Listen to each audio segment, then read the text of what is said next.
Okay, I hope the audio is working. I'm experiencing somewhat of a problem here, and I'm working on it. So if you'll bear with me for a minute, I'm going to see if I can figure out what happened. I had this all set up and running, and all of a sudden the thing disappeared. So I'm trying to get it back.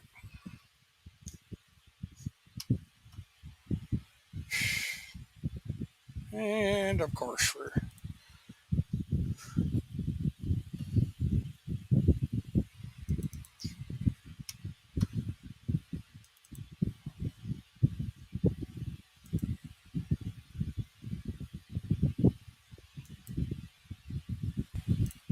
all right. Let me stand by here a minute and see if I can figure out what's going on.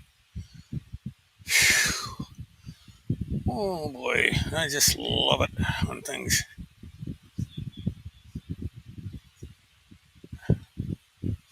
Well, I'm gonna have to go to this one here until I can figure out.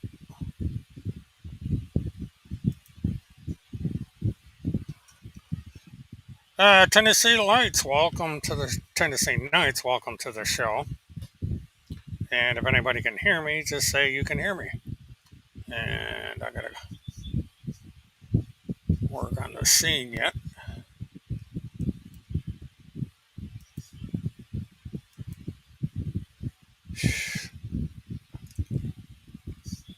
Why? What did I do the last time?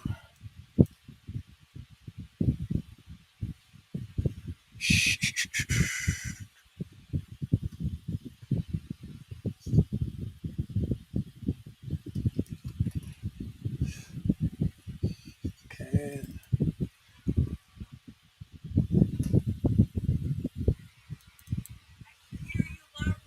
Thank you.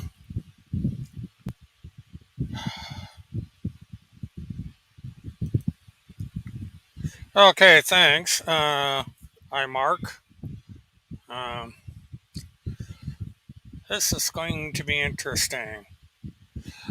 Hello, Trina. I'm going to be doing a presentation as soon as I can figure out what's going on with my software. Because for some reason, we're not having.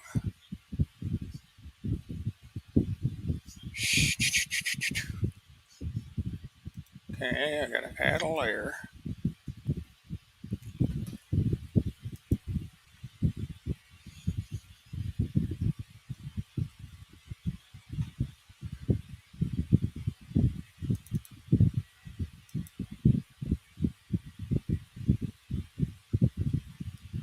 Alright, this ain't working.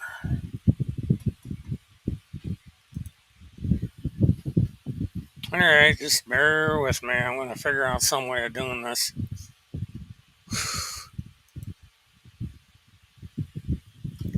First of all, I gotta get. Oh, why that's not coming up?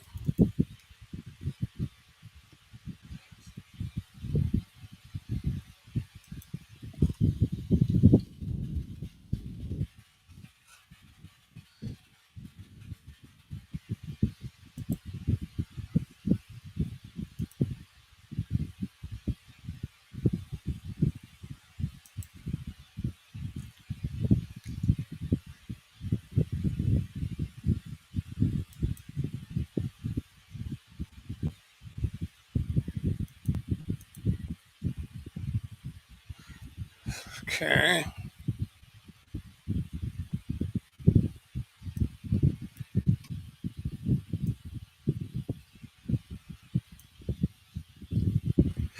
Alright, now I'm about to figure out how we're going to do this.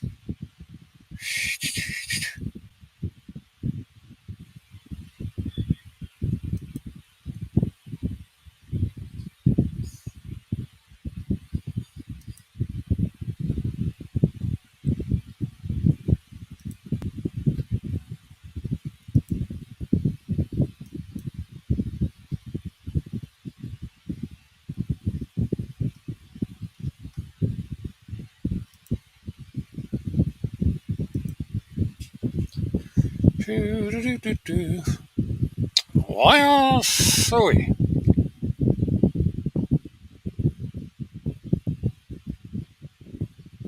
Is this gonna work? No.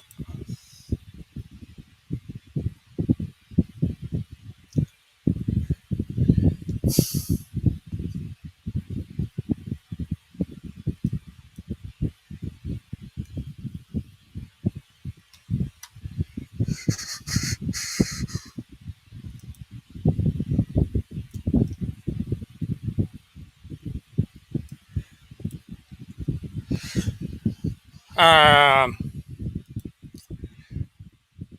Trina, this is not so much a political show as it is a fact-finding show.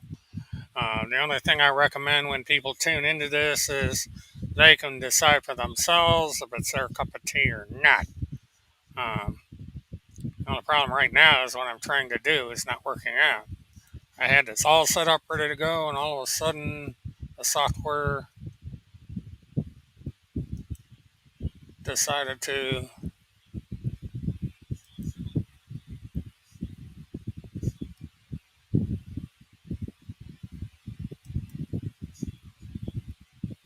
All right, that's not going to work.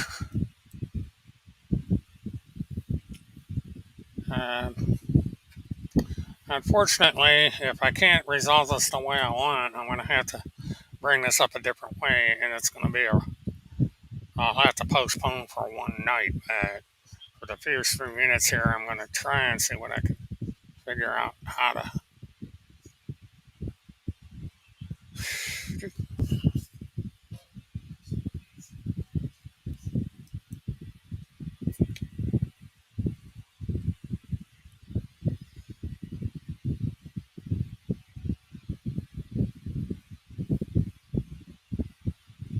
Hmm, that's interesting.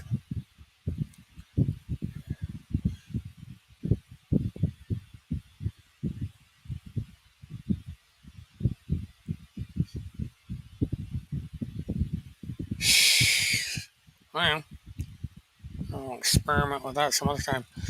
Uh, Basically, the reason I'm trying to get this on the air tonight is we've had a vast amount of discovery come out of a murder case, the state of Florida versus Neely Petrie um, Blanchard. Um,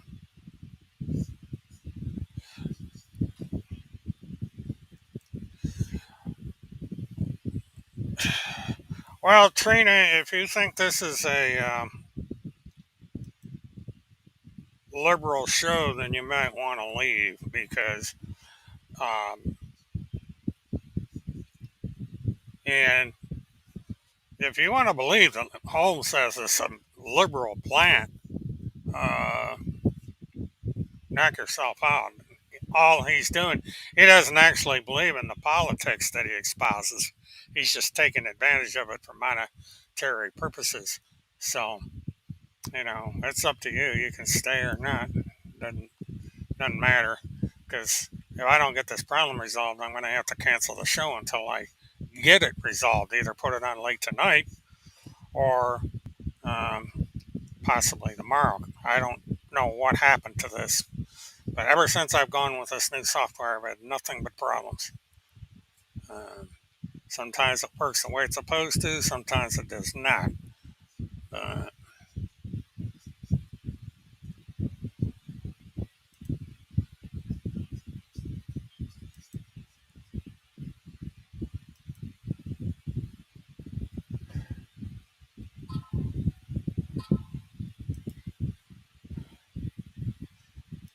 yeah,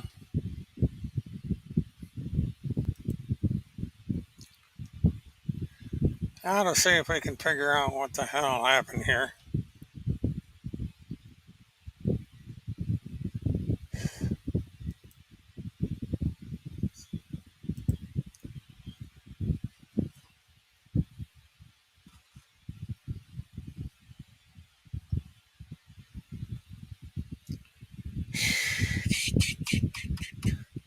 Do do do. think this is. I think we got it. Sorry about the delay, folks.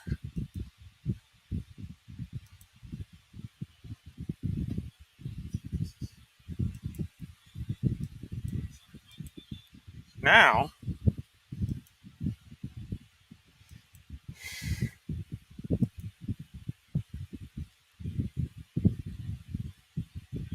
alright, let's go down here.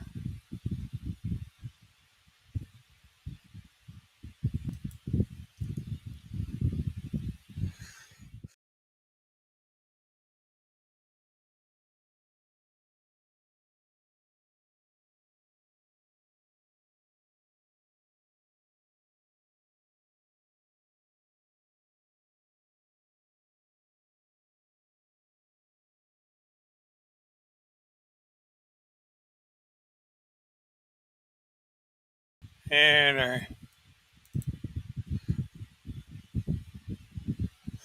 okay, we're gonna try it this way. It's just all right. Here we go. I think we got it.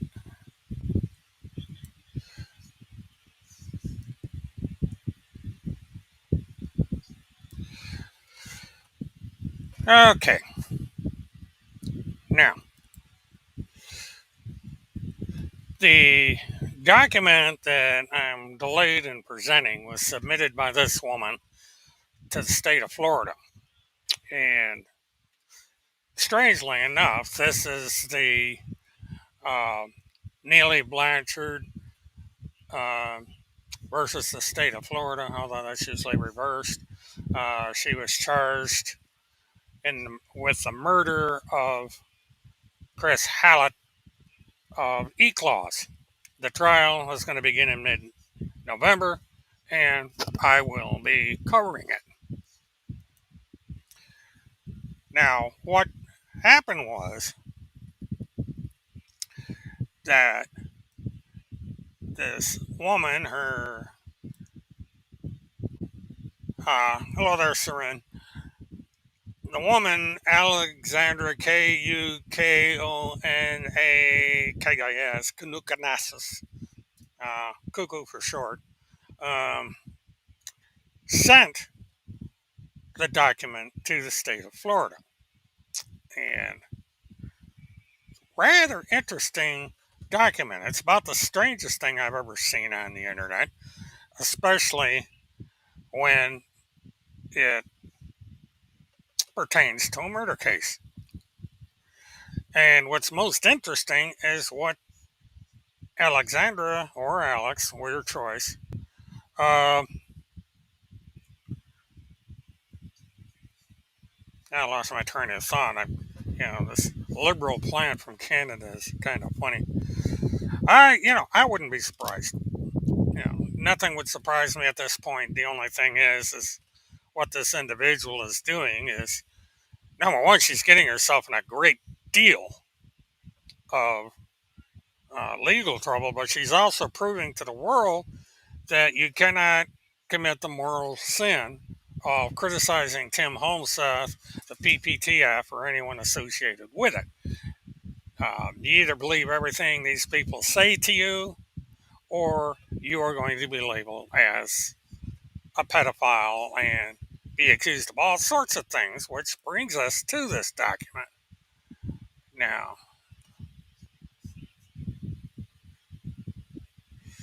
let's see. There we go. I messed up. So we have this little thing, and what I'm going to do is I'm going to enlarge it as much as I can, so people on their smartphones and what have you will have the ability to see this. Now she starts off with the title, and this is what she calls this thing: international and domestic terrorists involved in high-profile murder cases, missing children cases, operatives who use all forms of media, blah blah blah blah blah blah blah. Now, just for reference, this channel has roughly 1,200 subscribers. Right now, there are 13 individuals tuned in, and fewer than that are participating in the chat. Now, she could even be a Fed. Well, I see we're going to have an interesting night tonight. But on with the show here. Now, this is an 86 page document. Um, when the state of Florida received this, and I discovered this in my submissions that they sent to me from the court, I was quite surprised to see this document. And I put in my Freedom of Information request, and they said that they will get it to me as soon as I can. It took the state of Florida, or it took the employees of the state attorney's office about 2 weeks to go through this document. They have to go through it, make sure that there's nothing in there that needs to be um, redacted. Now, they did redact um, the murder victim, Chris Hallett, from this document, which is because murder victim is not releasable in a public disclosure until the trial itself. It's just one of these things. Um, but she says in here that she's been terrorized, infiltrated, threatened, endured numerous extortion attempts, created an elaborate CIA style psychological operations. I've been gang stalked by a group of American and Canadian operatives, agents going on for years, more specifically and intensively for the past 2 years. Now, as far as I'm able to figure out, Cuckoo did not come on the scene until right around 3 years ago. Now, uh,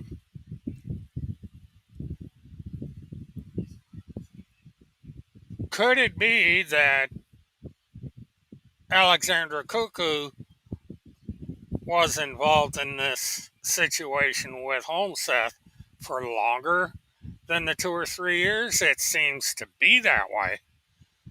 Uh, oh, this is just the beginning. Uh, so, we have this obsession with going after anyone who criticized Tim Homeseth. And also, I'm going to get to this at the end, it's what Alexander Cuckoo did not put in this document that's the most interesting. I think she thought if she didn't put certain material in the document, she might not get into legal difficulties, which is a wrong assumption on her part, and more on that later. And we go on. I feel the reasons for this harassment, perpetual torment, frequent threats to destroy my business and defame my reputation is clear to me. I read, review material, learn, repost, further research, and then support the work of a heavily targeted investigative journalist named Timothy Charles Homeseth. This is bias on her part. There is absolutely nothing you can say about Tim Homeseth that will make this woman budge. And there's actually some interesting background information about the relationship of these two that I'm not going to go into on this live stream. This unbelievable chapter of my life started years ago when I would simply mention the name Timothy Charles Homeseth anywhere on the internet.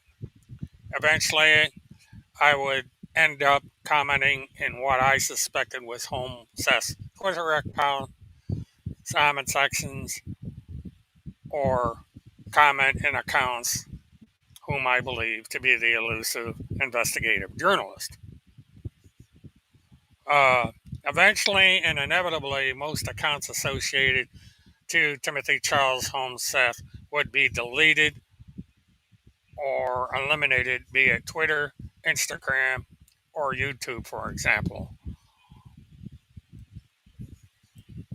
where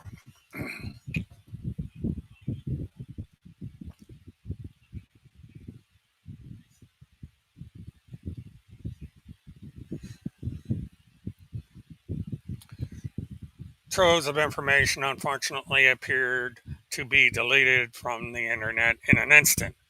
From Canada, I have numerous accounts debilitated and corrupted for simply even trying to comment on Home Seth using open source methods, which is a lie. Even to present day Home Seth related content, it is still being censored and deleted from the internet. Well, I don't know. If you go over to Telegram, BitChute, TimothyCharlesHomeseth.com, uh, and 10 other documented uh, websites, you can read everything and anything about Tim Homeseth and how everybody just adores and worships this idiot and sends him tens of thousands of dollars in donations under false pretenses. It appeared to me early on that the operatives' agents were relentlessly bombarding Holseth comment sections with what I now call "Get Holseth." And, believe what you will. I mean, everybody's always picking on Timmy. Um, but all people are doing, there's a few people, not very many, that point out that Tim Holmseth is a pathological liar. He lies for just about anything. He takes credit for things other people do. And he claims things that simply aren't true. For example, he claims that he's one man from Donald J. Trump. This is absolutely and categorically false. Donald J. Trump has never heard of Holmseth, and this has been checked, double checked, and turbo checked. But this woman is obsessed with Holmseth to extremes that you would not believe. But anyway, we have this nonsense being submitted to a state court in a murder trial.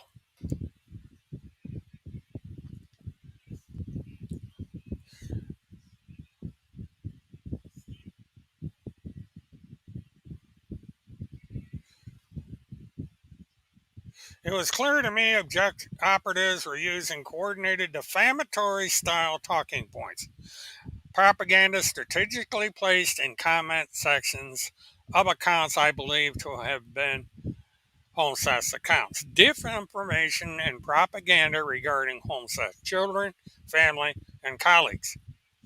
Another lie. The attacks were highly defamatory in nature, rife with disinformation, and never supplied with any proof. Oh, yes, there has been plenty of proof, legitimate evidence or substance. If anybody watched close enough over time, it was easy to see an organized ecosystem / network and a nefarious manufactured soap culture of operatives who followed Homeseth, his colleagues, and some of his supporters wherever Homeseth appeared to publish information.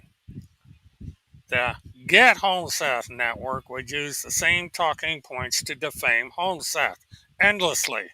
This for years, as far as my research goes, using much the same defamatory statements written as if fact. And this is still happening until my writing of this document beginning in May 21st, 2023.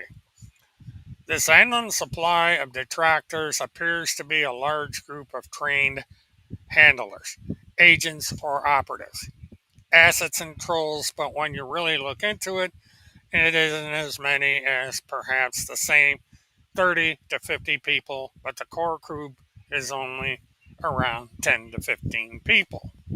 Like sharks to small fish, the operators in this GET network circle in on to try and manipulate or attack anyone who shows any kind of interest in Timothy Charles Holmes Seth reporting whatsoever. Seemingly, it appears the same. Some purposes of this network of hate is to discredit Holmes Seth's reporting, post information, intimidate readers or subscribers, turn off and confuse readers, intending to leave Holmes Seth with possibly less credibility because of the false propaganda, talking points, and disinformation strategically placed rather than the article published. The Get Home Seth operatives or network would often have conversations between themselves within accounts or channels that publish Home Seth's work or are believed to be Home Seth operated comment section. The operatives portraying themselves as unbiased supporters of Home Seth, yet it's always another elaborate ruse intending to deceive and leave disinformation behind, what would cause an unsuspecting onlooker to take unnecessary caution towards Holmes Seth. His colleagues and I intend to message published by Timothy Charles Holmes Seth reports, which is all one word, not separated. Initially, I noticed that rarely are the attacks on Holmes Seth and his colleagues about published content from Timothy Charles Holmes Seth. The comments were / more personal attacks and repeated defamatory type statements in nature. To say the comments are disparaging would be a gross understatement.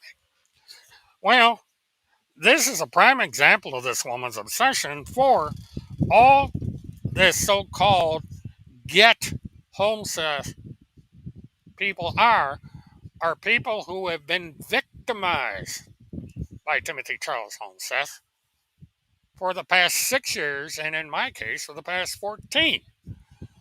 You know, but more on that later.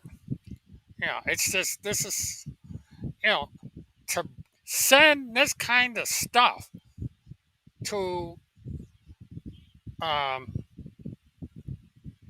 the court about a high-profile murder case is bordering on um, getting involved in the case and trying to um, probably to prevent me covering this case. I think this is one of the reasons that she's doing this. She threatened to do it. She threatened me with saying that if I do not quit criticizing Timothy Charles Holmes Seth, I am going to pay the price. And this is apparently her threat. And before she denies it, she should remember that I keep everything that she writes to me. So I have proof.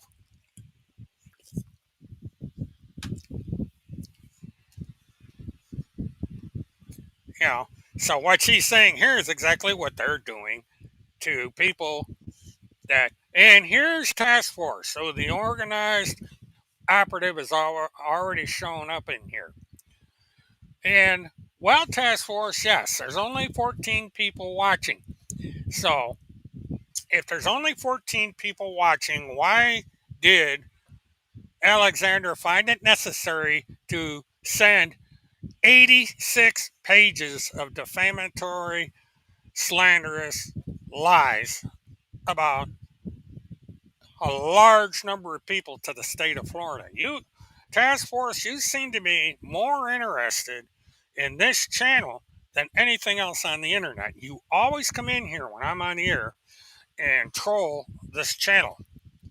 And, this shows that you are terrified about the legal ramifications that this document is going to create towards those who um, take part in these. She lied about me. It's in everything that's in this document. Task Force is a lie.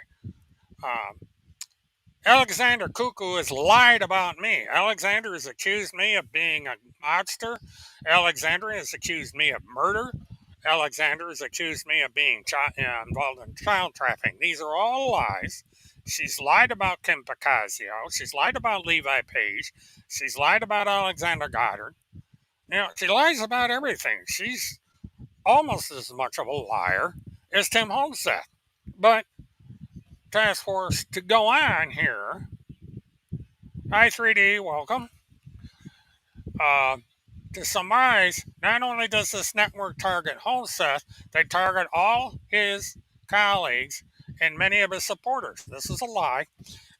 It is, in fact, anyone and everyone who has publicly supported Holmseth, big or small, has been negatively affected by this nefarious Get network in many ways, including death. Now, that is an absolute lie. This network regularly makes imposter accounts, websites, channels that purport themselves to be Timothy Charles Homestead. Well, go ahead and prove that, Alexandra, because that's a federal crime.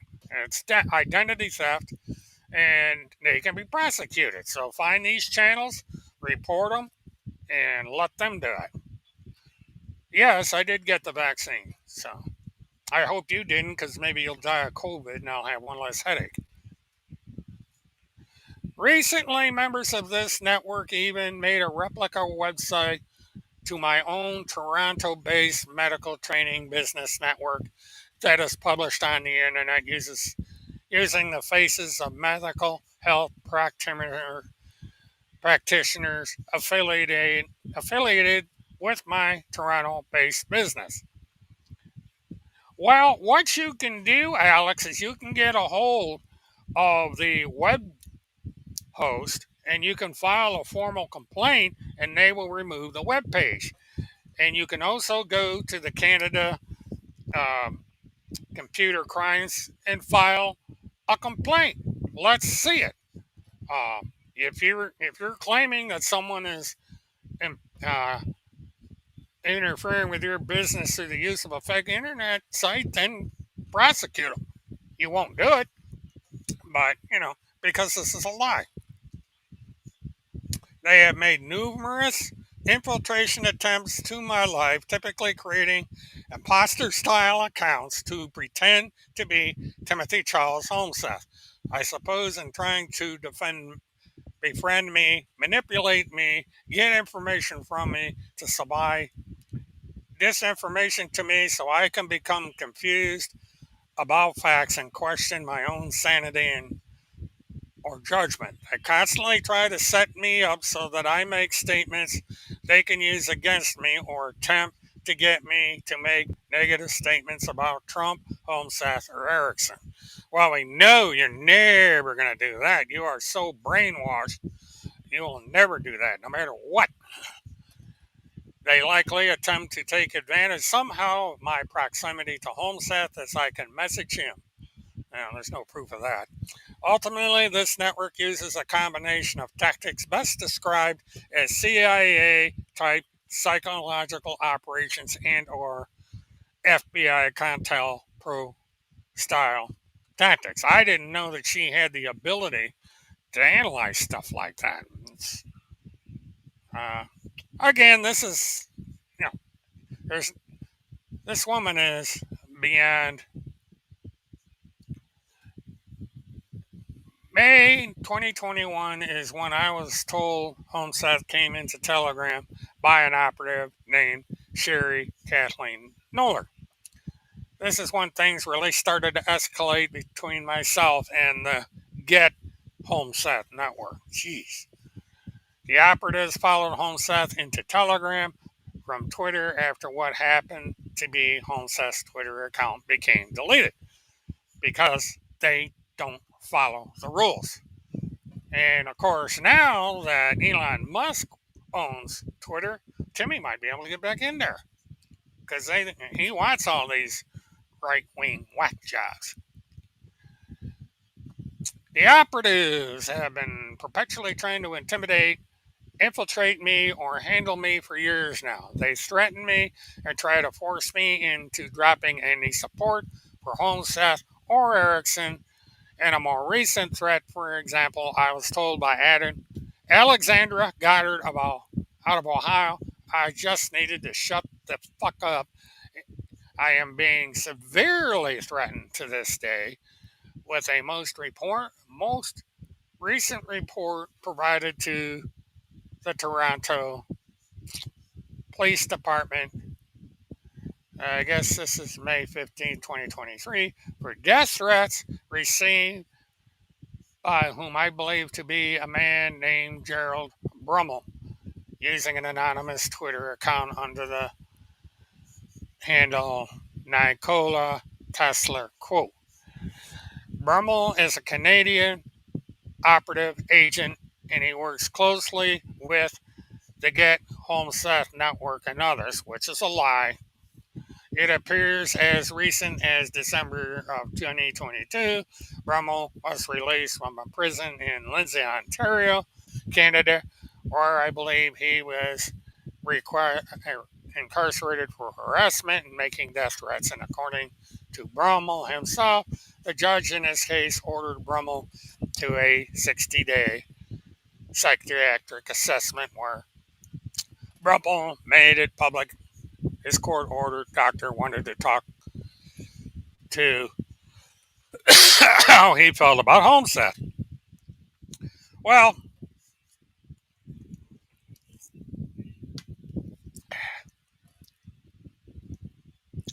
West Palm Beach, Laredo, Texas, it's going down. Okay.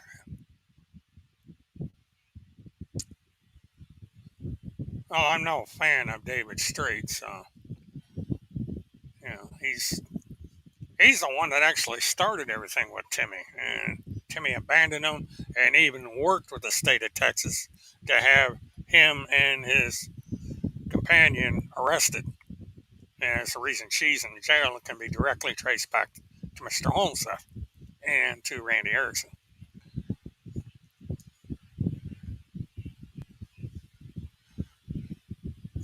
Like other operatives, Harold Brummel is totally obsessed with all things Timothy Charles Homeseth related. It appears that Brummel portrays himself a textbook conspiracy theorist and supporter of a movement called QAnon, which Tim Homeseth also dove deeply into early on. In fact, it appears that to be a much darker than that, and a smoke screen to overtly threaten and blackmail.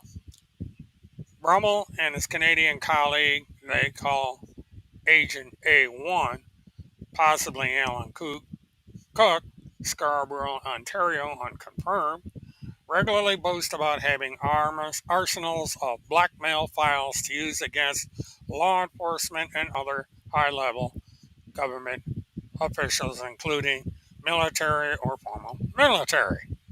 Brummel claims to be targeting operation group that targets high-level officials, including U.S. congressmen, using illicit footage by blackmail. Brummel agent Margaritaville is affiliated with a man called Marnagraph, which that is questionable. I don't know about any connection with Monograph, but it'll be up to Monograph to answer that one. Formerly known as Dale Evelys Bennett Roy Warren Marshall, now reportedly he calls himself Steve Quest. An associate of Quest is called Agent 19, possibly Frank Jardum of Tennessee, unconfirmed. It is reported and appears that Monograph was a child torture form producer, and Agent 19 brags about his ability to arrange for people to be arrested at his say-so or at his ability to coordinate. for example. Now, the problem with all this is once again a lie. Now, when you submit something like this to a court, you're supposed to put in footnotes. And in the footnotes, you're supposed to say what the specific evidence is. Exhibit A, B, C, D, or E. None of this exists so far. And this actually gets this gets even more interesting as time goes on. Now let's see.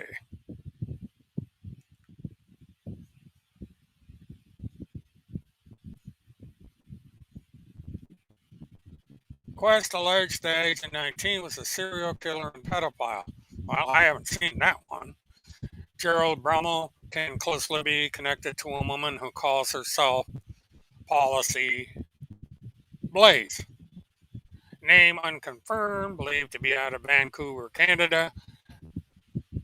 And Brummel, Quest, Blades, and Jardim are all very closely connected to bar lawyer Kim Lowry Pacazio, Fort Lauderdale.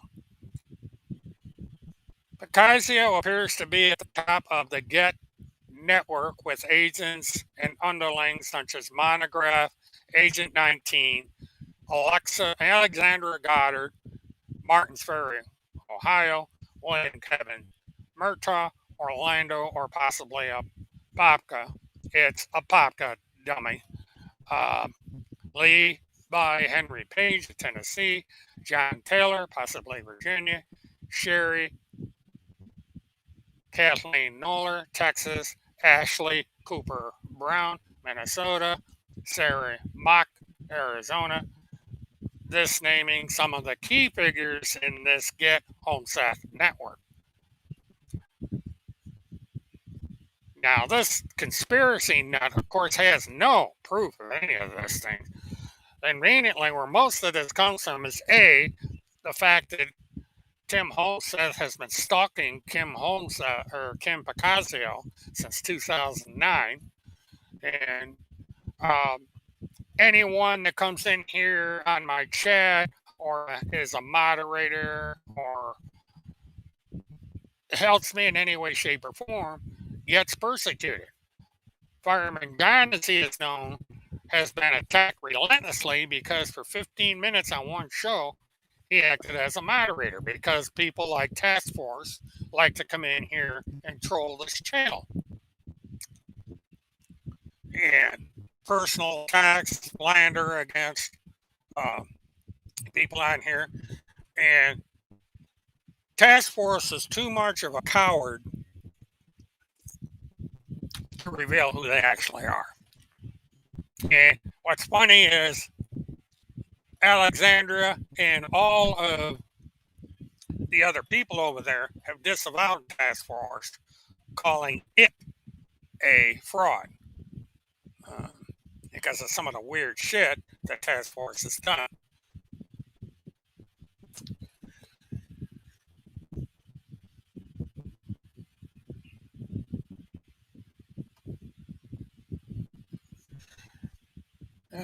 Let's get up here. In addition to having connections to Kim Pacazio and her colleagues, Gerald Brummel claims he has evidence of a $68 billion money transfer from Jeffrey Epstein to a large Canadian bank out of Toronto, Ontario. It appears there may be additional connections out of Florida regarding Jeffrey Epstein, Kim Pacazio, and now the dismantled law firm called Rosenstein, Rosenfeld, and Adler. 3 lawyers, all disbarred, and now possibly in prison.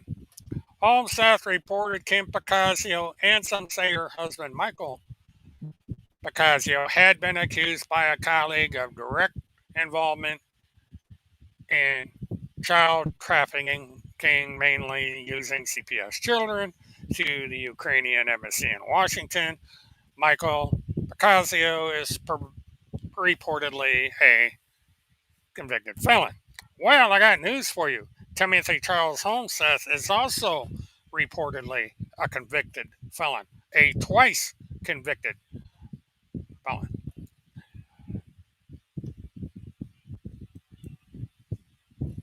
Does anyone know if Field McConnell is on social media or is he mained off of it? No, he does regular shows on social media. You can get contact Paula Glabes, Blake, Task Force. You're done. Um, you know, you need to go and sober up. I mean, this. I get tired of people. Um, I don't know why you come in here. It's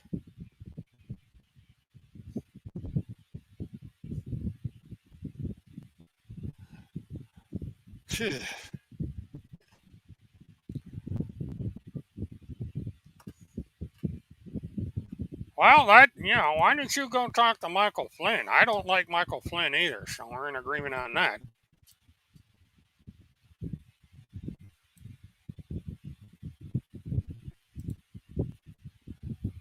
I don't understand why aren't I able to? No, screw it. Yeah, we get down. Here's an example of Gerald Drummel's early message writing style to Timothy Charles Holmseth prior to his arrest. Pierce Brummel tried reportedly to obtain Timmy Holmseth's phone number, which Tim Holmseth published all the time anyway. That would have been the easiest thing to do. Reportedly numerous times. Well, from what I can see, Holmseth made public statements back to Brummer stating he shouldn't even be in possession of such material and that Brummel should immediately contact the RCMP, especially if child pornography was involved. Holmseth did report that Brummel apparently did send an image of a naked child's vagina to a Holmseth affiliate named Field McConnell. This group told me they were going to plant child pornography on my computer, and I do believe they attempted to do so. They make these threats about planting child porn and DNA regularly. This has never been reported. This is the first time I've seen this in a court thing. And this was years ago. It was turned out to be a lie.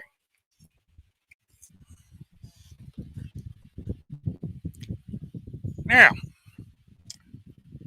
while Task Force continues to spam my account on YouTube,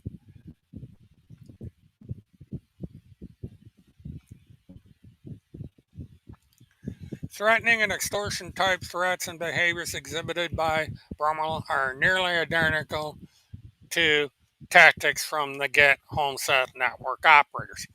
Only a few of the most overt being Alexander Goddard, William K. Murtaugh, Levi Page, and Ashley Cooper Brown. Defamation. Actually, Tim Holmseth is creating all of this himself in order to garner donations. Appearing to be part of the top tier management of the Get Homestead Network are Kim Picasio, Gerald Brummel, Craig Sawyer, Bob Hammer, Wayne Elliott, Willott, unconfirmed name, and David Lester Strait. Once a person has this group involved in their life, the network intends to destroy it. And I have watched them destroy many people, as I am still watching as they actively working to destroy many, many people to this day, above and beyond Trump, Homestead, and the people who support them. This network are very well trained, and there is zero chance, in my opinion, the whole subculture is not made up of trained operators connected to the FBI and the CIA. Well, wow, I didn't know that I was so damn important. But, They do this. They make all these wild claims, yet they have no proof. It's just malarkey that this woman comes out with. And now she has gotten herself into a bit of a pickle because she's put this stuff in a high profile murder case in a state court at the state attorney's office. This little tidbit is being investigated and she may be facing charges. In addition to following HomeSeth's work, I was doing my own research work in Canada, which could be another reason for my being targeted within my own country. Back in 2018, 2019, 2020, I was attending small protests in Ontario opposing the UN climate agreement made by my government, and eventually those protests became infiltrated. I started to monitor Canadian operatives who appeared to be running operations rather than protesting in Ontario and the rest of Canada. I began writing reports about controlled opposition and reporting these groups to law enforcement and intelligence. At some point, to my surprise, things happening to me in Toronto started to intersect or overlap with elements and operators, agents within HomeSeth reporting and operators targeting Timothy Charles HomeSeth and his colleagues, beginning with Gerald Brummel. I am certain that Brummel had his agents infiltrate me and protest by befriending me in Twitter first, between my own research into the Canadian operatives and knowing the many aspects of HomeSeth's reporting and threatening nature of the operatives, agents, or its networks, it seems I painted a perpetual target on my back over here in Canada, but various elements seemingly ended up coming back to Florida, which, remember now, this woman's a foreigner. She is not a United States citizen. She cannot participate in voting in this country. She does not live in this country, but she barges in here and harasses and threatens American citizens. Ultimately, any person who visibly supports HomeSeth or his colleagues in social media comment sections or by using their own channels or accounts can have, what the hell's hell of a time to get a phone call. Let me see what this is.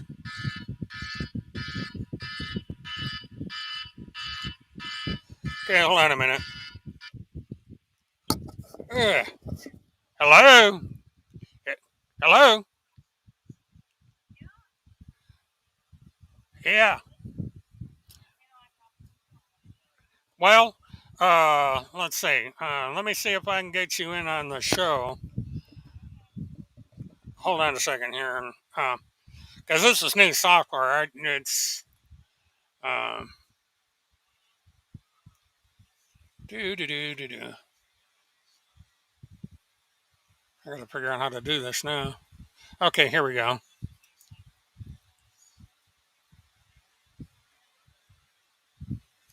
All right.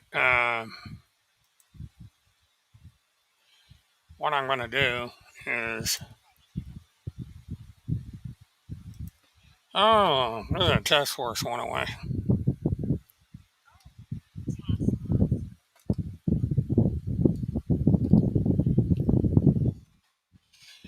Okay, the invitation is set so you can come in.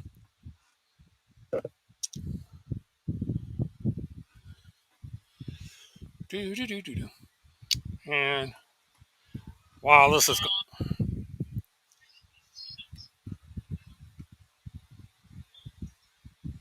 Who is Mike Buntanuri? They don't like Alexander.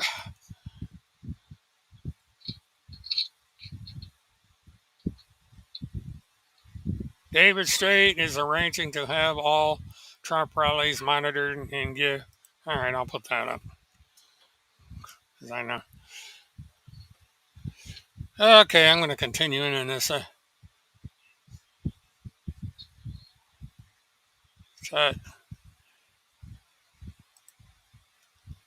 the link should be there, so give it a shot.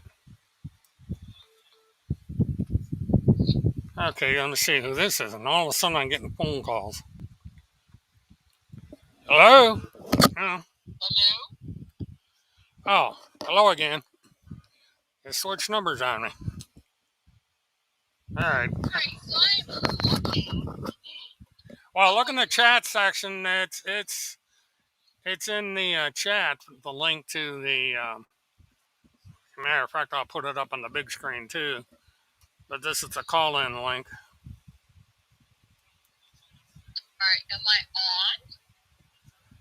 I don't see you because I don't.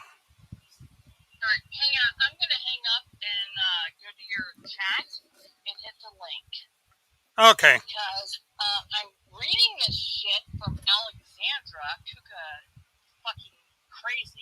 Uh huh. Well, this is only beginning. This is an 86 document.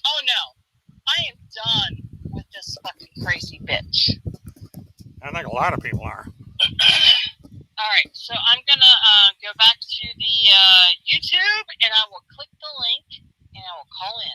All right, very good. Bye bye.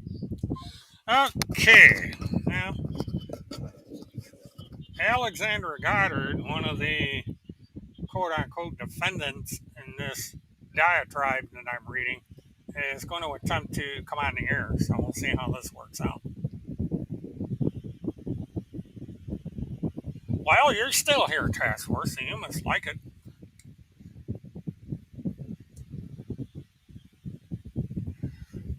Holmes says they try to follow his movements, they track his donations. Well, that is public information, and he is running. That happens to be entirely legal. Know his wardrobe. Well, he wears the same thing day in, day out. His family, colleagues, previous employers, all the locations Holmes says publishes material. What vehicle he drives. Oh, he denies he drives that vehicle, by the way. Where he has stayed, what hotels he stays at, on and on. I didn't know he was staying at hotels. He seems to sleep in his car all the time. Many of them seem to eat, sleep, and breathe Timothy.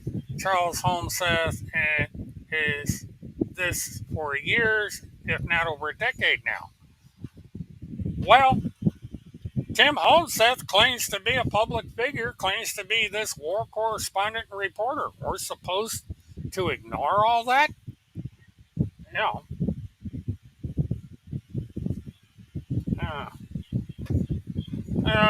Task Force must be getting drunk or on cocaine again. She seems to,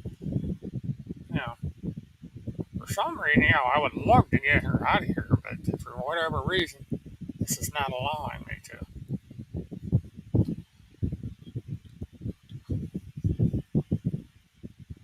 Task Force is some fat troll that comes in here because she's obsessed with this channel. All right.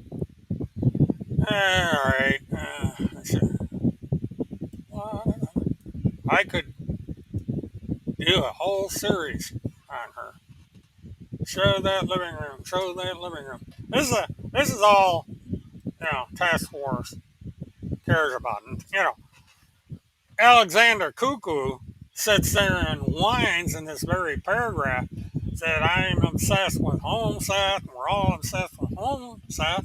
And then we got Task Force here who is obsessed with this channel. She comes in here, or he or it, constantly when I'm on the air. And, she posts all this crap in my room. She's not caring at all about what's going on here. And I heard a click. Okay, Alex, let's see. Alex, hello, you're on the air. And I'm going to shrink you down, and do this because I want to keep the document up here. But, okay, I hope you're still here because I sure Nope, I'm still here. And okay. I see that Randy is in the chat. Yeah, Yep, Randy with a warrant for her arrest. yeah. And Randy, who has lost her uh, license in Florida. Well, it's the way these things go. Hey, Faithful. FAFO. FAFO. Yep. And who's going to lose her license in Minnesota? I promise that. Well, if you're not going to obey the law, you're going to run into these problems. Well, you know what they say, FAFO. Yep. Yeah, keep poking. Keep poking. But this lengthy document basically it is accusing everybody of going after poor Timmy because nobody No. believes his stuff, even though he attacks us daily. And you Mm-hmm. can go over on his uh, Timothy Charles Holmes stuff and his BitChute and his Telegram and his other stuff. And believe you me, we're going to get into all of that. Oh, yes, we are. And Mert, it costs $575 to sue this fucking psycho in Ohio Uh-huh. for defamation, and I fully intend on suing him. Well, that'll go right along with the. Anyone that wants to contribute to the fund to sue him, please let me know, because I'm done. Like, the only way to stop this psycho is to make him prove his point in court, and he can't. He has nothing but allegations.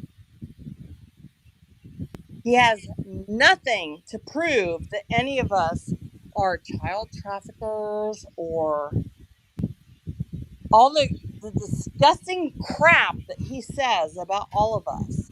So he needs to be fucking sued. They all do. As this kooky Canadian is actually. Oh no. And Alexandra Kukanakai, honey, I know you're listening. You are next. You live in Canada, but you're not protected. You're next. And I am fucking done. I mean, look, Tim Homeseth has had how many lawsuits that he has filed that every single one of them has been dismissed. Every single one. He has not won a single lawsuit. None. Because he's fucking psycho.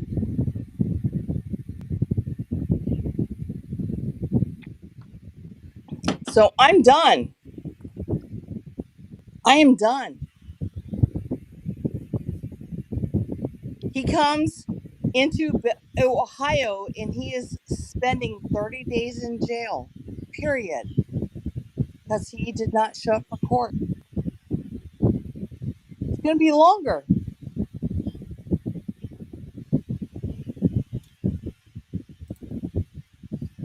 And this crazy bitch, I'm just seeing this crap that she has filed and mentioning my name. Nope. Honey, because you're in Canada does not mean you're protected. I'm going to destroy you, and that is a promise.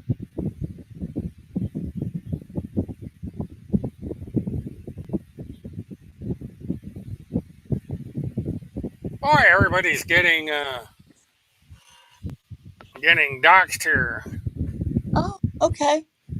Dox me. Yeah, I see this. What you're showing on the See, she had to protect herself with John Regan nope. saying saying unconfirmed Nope. because No, but Tim Holseth Alexandra is not protected. Kukanakai, or whatever the fuck her last name is, I'm going to destroy you.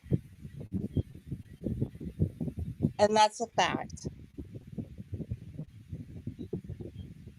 You're going to be wearing burlap sacks. Like, this is, I'm watching as you scroll this. Every single person on here that she has, like, given her affidavit is bullshit. And Alexandra, you are fucking done.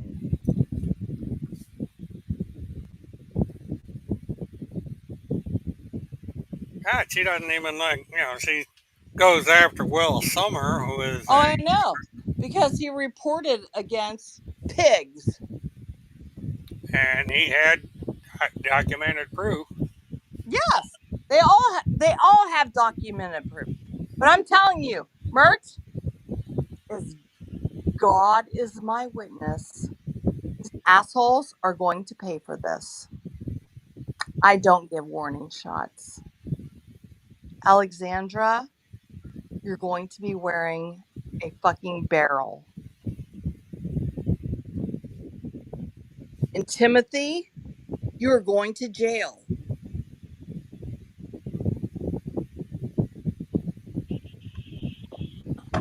So clip this. It's on your channels. You're going to fucking jail.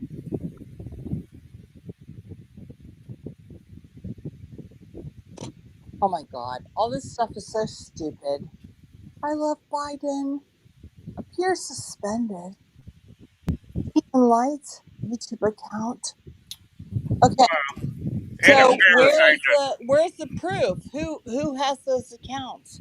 Honey, that's what you have to have. You have to have absolute proof who it is.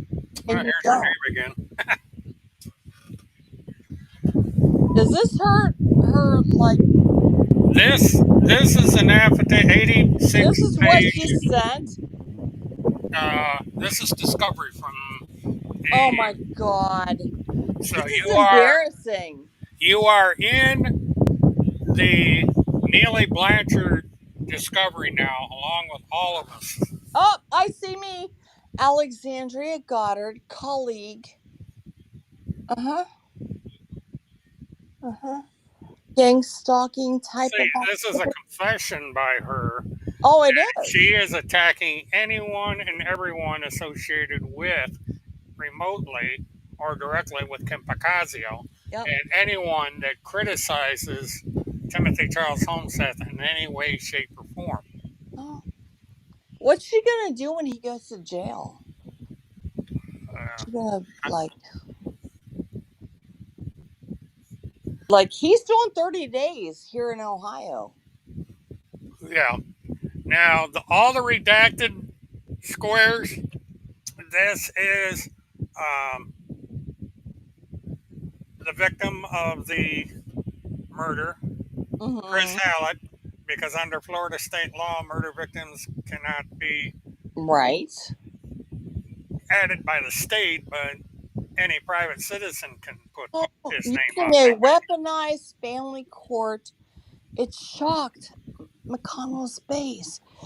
Like, do these people not fucking understand how the court system worked? Well, she's a Apparently they comedian. do not. Like they it's embarrassing. They are booger eaters. They are the it's embarrassing how stupid these people are. And Alexandra Kukanakai in Canada trying to give her her synopsis of what things are going on. She doesn't even live here and does not understand how our courts work. But oh my God, conspiracy theory. Let me put my tinfoil hat on. Is this the shit that she sent in? Beg pardon? Is this what you're scrolling here? This is the crap that she sent in. Yeah, this is Below page. is a good example of an earlier threat I received back in 2021, wherein Picasio colleague and GET home says, why does this matter to Neely's murder charge? It does. Seriously, It doesn't. I don't know it does not. because this is. Around the same time, 2021, Montegraph had also left me a comment in my YouTube comment section, basically calling me a pedophile. Oh, honey, let me stop right fucking there. How many times have you pieces of shit called everyone a pedophile, including Mert, including Tim, including me and Levi? So go fuck yourself. Seriously? Oh my god! I'm so traumatized. They call me a pedophile, but I'm spending all of my time every single day shitting on everyone and calling them pedophiles. Alexandra, go fuck yourself. Am I wrong? No, you're not wrong. No. And it's this woman actually thinks. Norman Gray, aka Agent 19, they don't even know who the fuck they're talking about. No, they They're don't. tossing assumptions. But yes, the Marion County State's Attorney Office, I feel what I feel are good reasons and invaluable concerns for bringing to attention this network in this specific document. Oh my god, Alexandra, take your fucking medication. Like, you need to be medicated, girlfriend. This is insane. She sent this shit to the state. And honey, I know you're listening.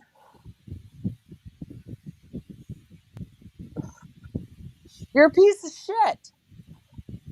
You're a unmedicated schizophrenic.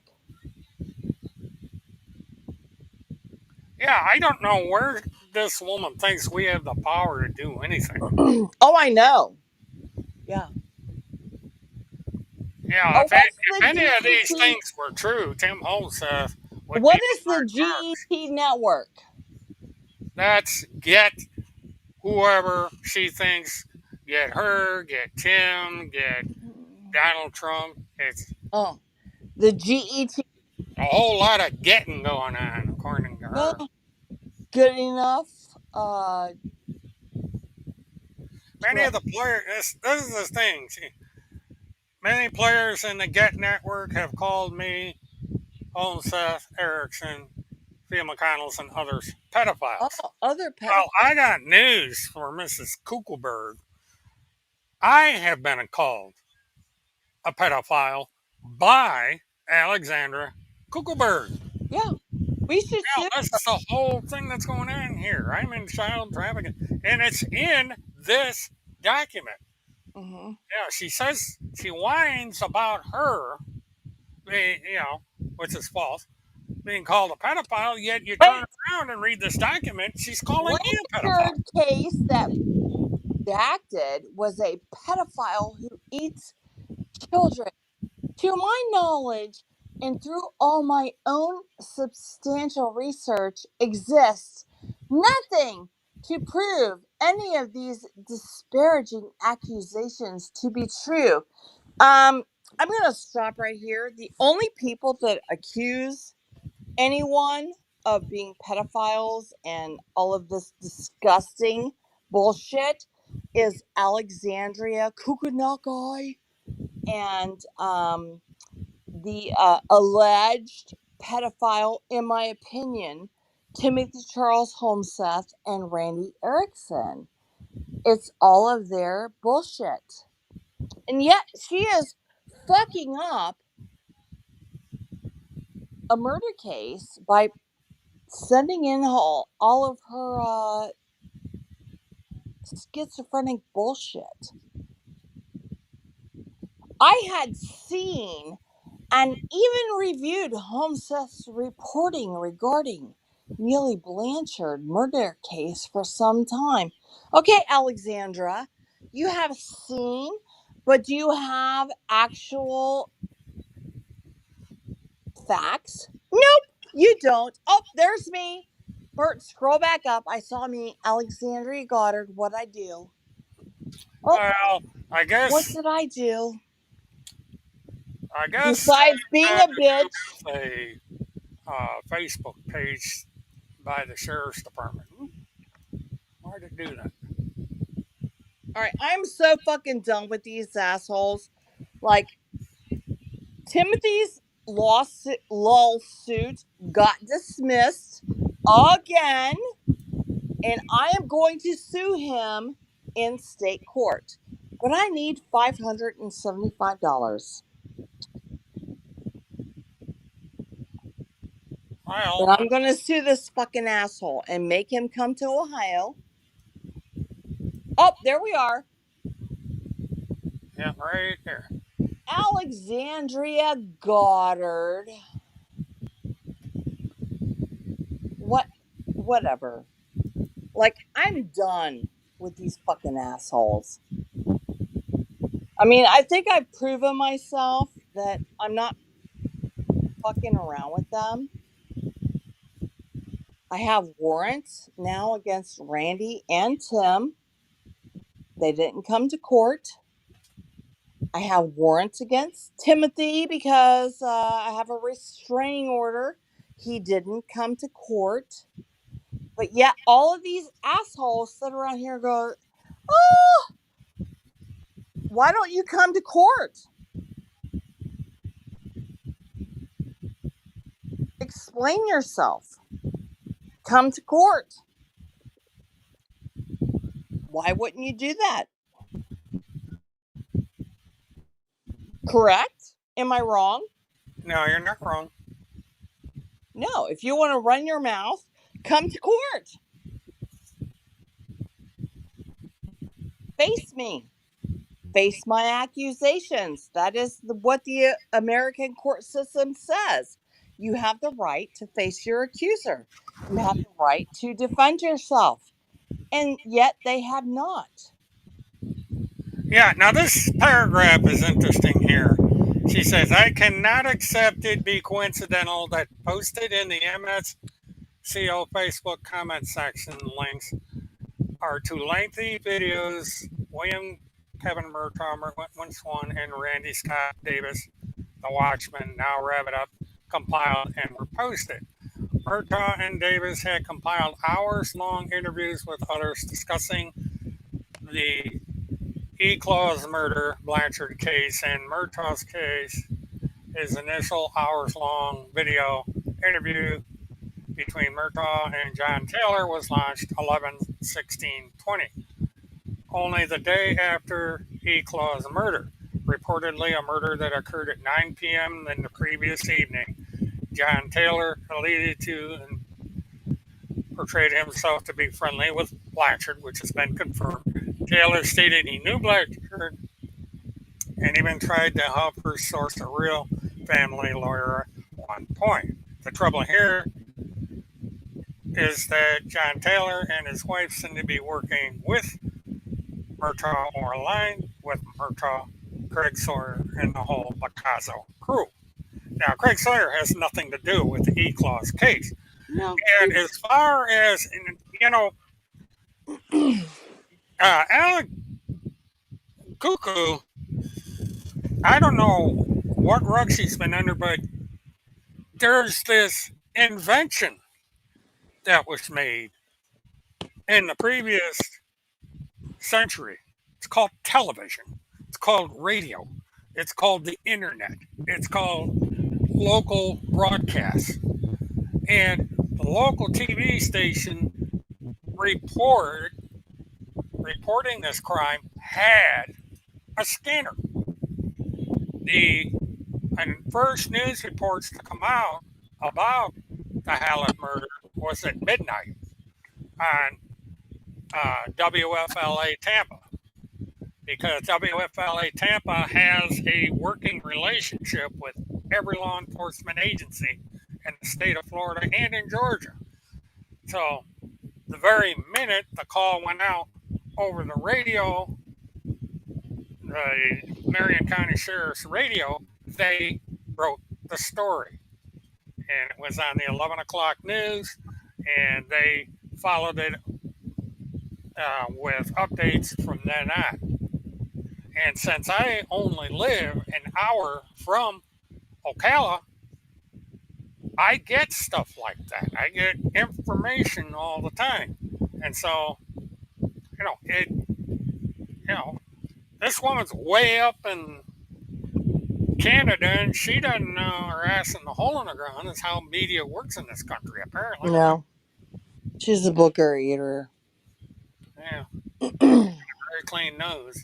That way she can smell the alcohol as she drinks it.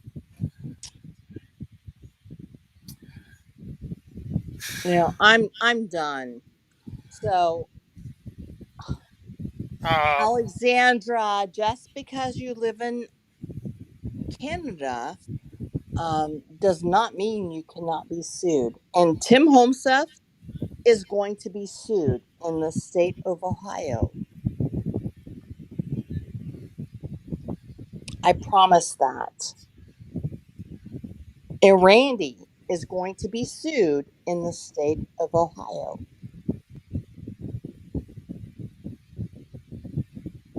I mean, this is I'm watching as you scroll this stuff. It is freaking ridiculous.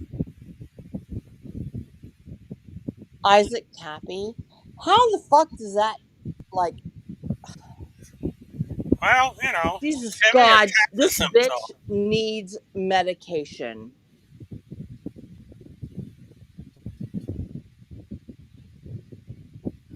And I'm done.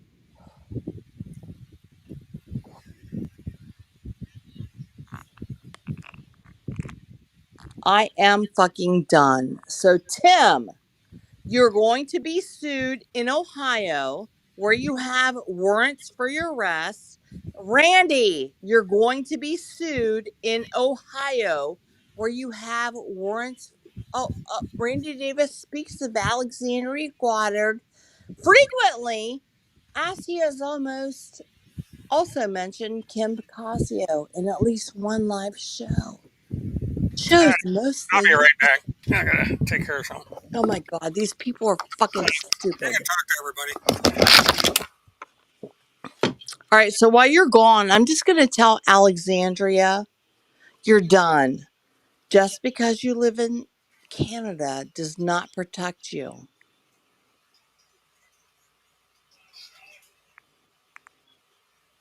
This is ridiculous.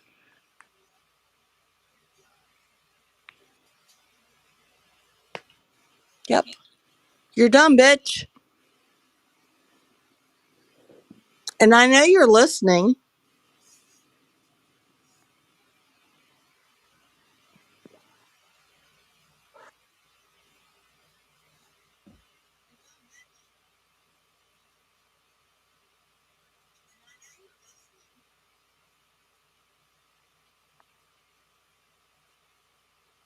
Investigative journalist Timothy Charles Homeseth. No, he's not. He's a booger eater.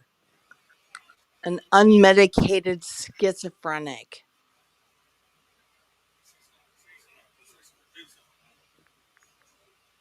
You guys are done. I'm done.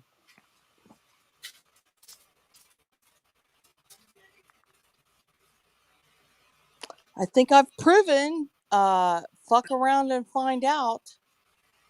You have warrants in Ohio. I can make them elsewhere.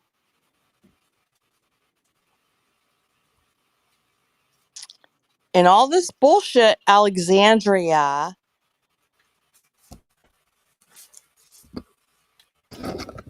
you are going to get sued for defamation. I'm back.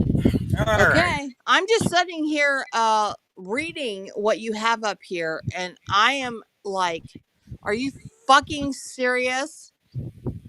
Accusing me of being snuff film in Delphi? Alexandria, just because you're in Canada does not mean that I can't drag your ass to Ohio to sue you. And that is going to fucking happen. And if you are so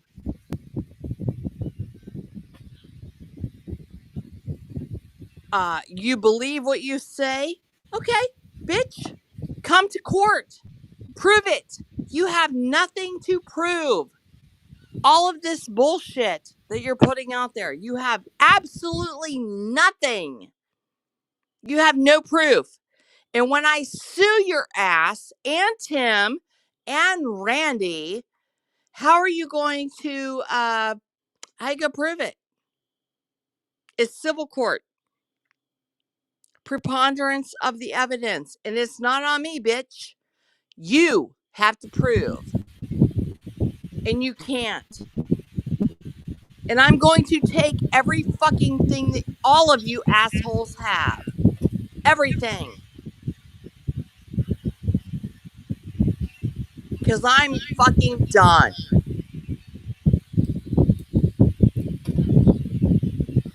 Okay, we have a temporary glitch here, and I'm going to try and repair it. I got knocked off my Oh my god. software. Mert, I cannot even believe these fucking assholes. Like, I have not read you what you have other than what you've had on the screen, and I'm disgusted that this stupid bitch, Alex, is saying this shit about me. But, girlfriend, can you back it up? No, you cannot fucking back it up.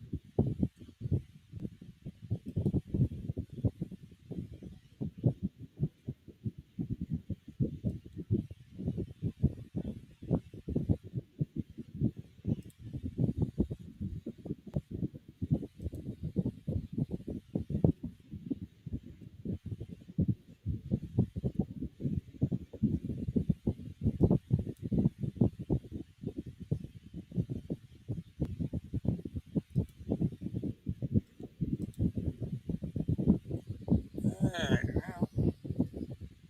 well, shoot, still, that's the same difficulty I had when I first started up.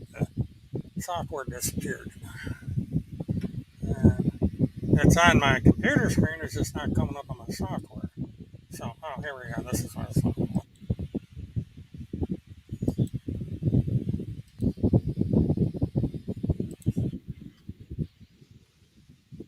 Alright, it's back. Um, yeah, this is very glitchy software that I have here. And it's still, every once in a while, it just decides to create problems.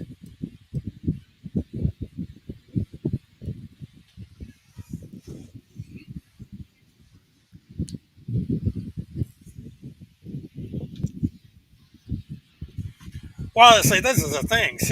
She confesses that the reason she is making up these lies is because we are friends with Kim Bacazio. That's the only, that's the only reason for all this. Everything else is just,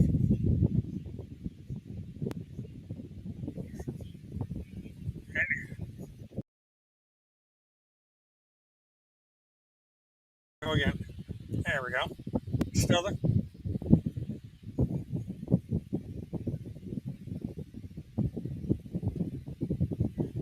People make opinions on the internet. It's called the First Amendment in this country. Apparently, they don't have that in Canada. And that's all this is. It's going to be a jury that's going to decide the case. Oh, yeah. Well, they're,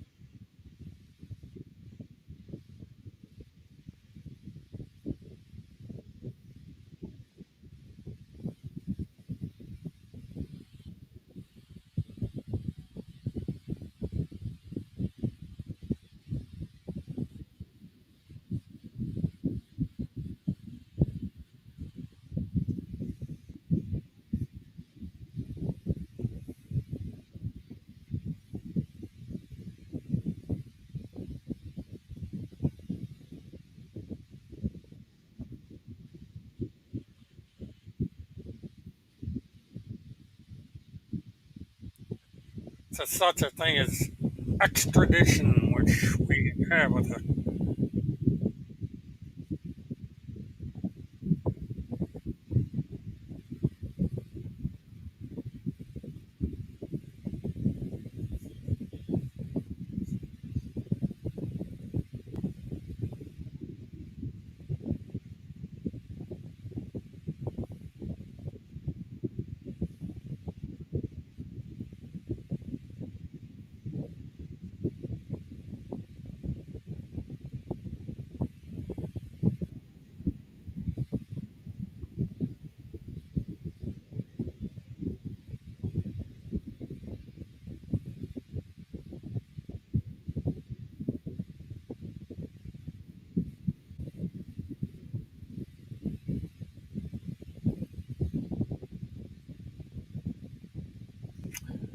Yeah, they got this thing in here. She has this thing in here about Kirk Pendergrass, but she forgets that Kirk Pendergrass was subpoenaed to give a deposition to the court, to the prosecution and the defense. Yeah, this is how he was on the witness list, and yes, he is. Yeah, that was early on that I posted about that.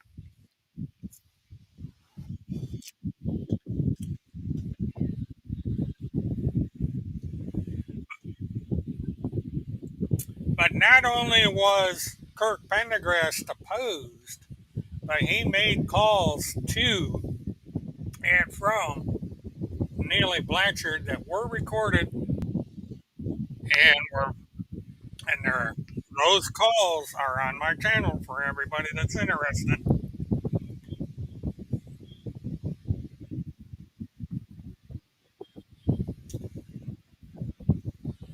Well, all this is going to do is she can go see. All this can do is she can go over on Timmy's blog.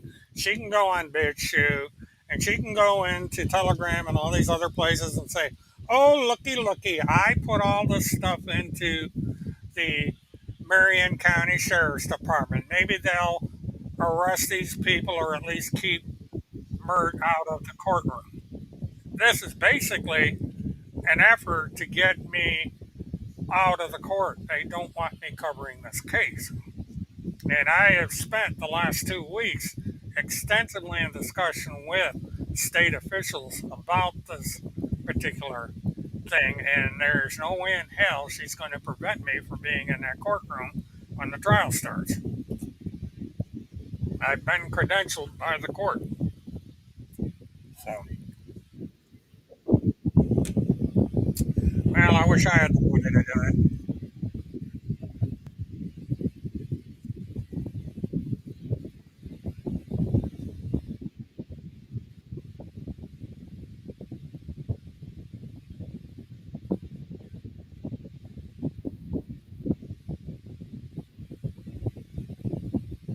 Yeah, I don't understand why she's so concerned about people discussing this case on Facebook. I mean, there is a First Amendment in this country. I don't know who half these people are.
Oh, task force got herself into the discovery because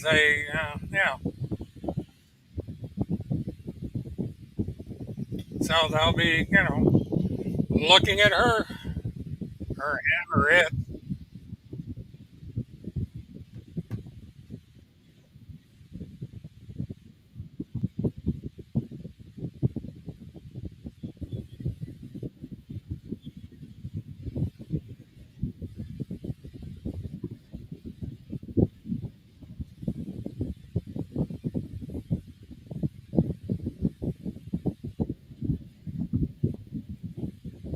Yeah, that's the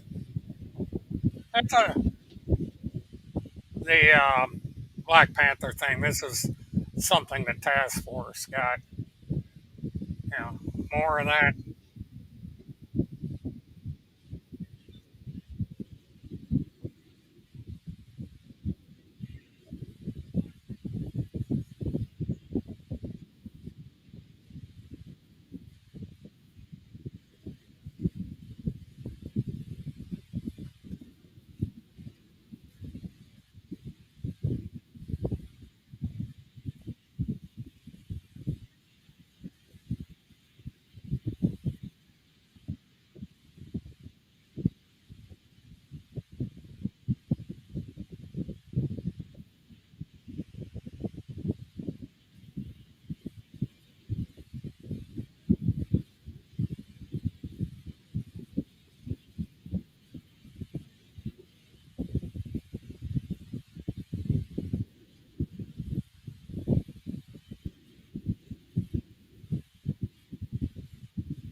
Yeah,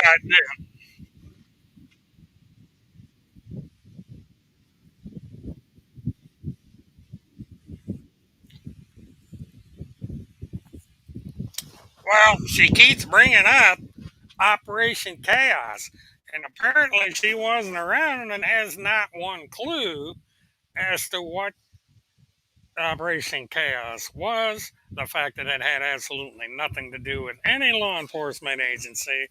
But, truth is a stranger to this woman. But she put this in uh, a court in my state, which is not.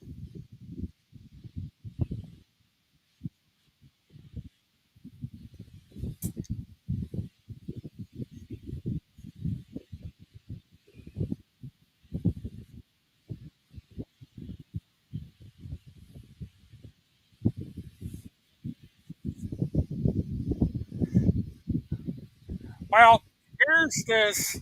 Here's this thing here, where and this is where she twisted a statement and lied about it.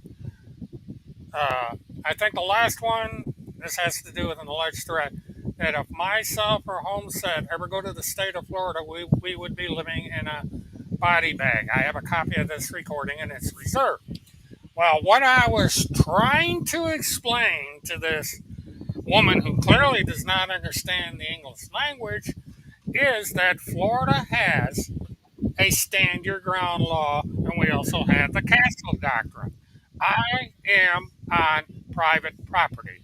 When you entered,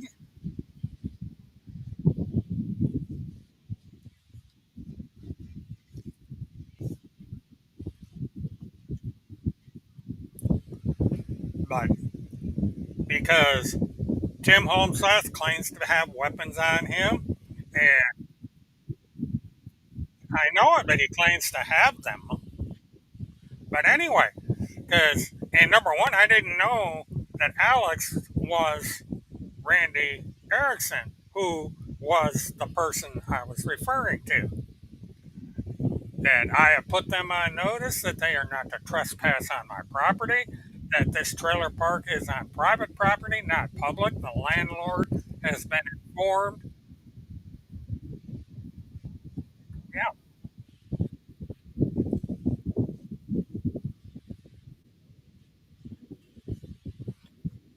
right. And based on the things that he has said about me, and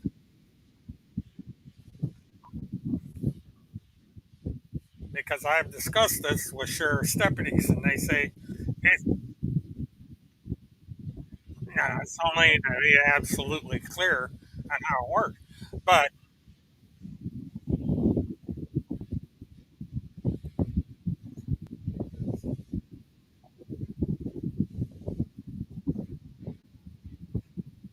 uh,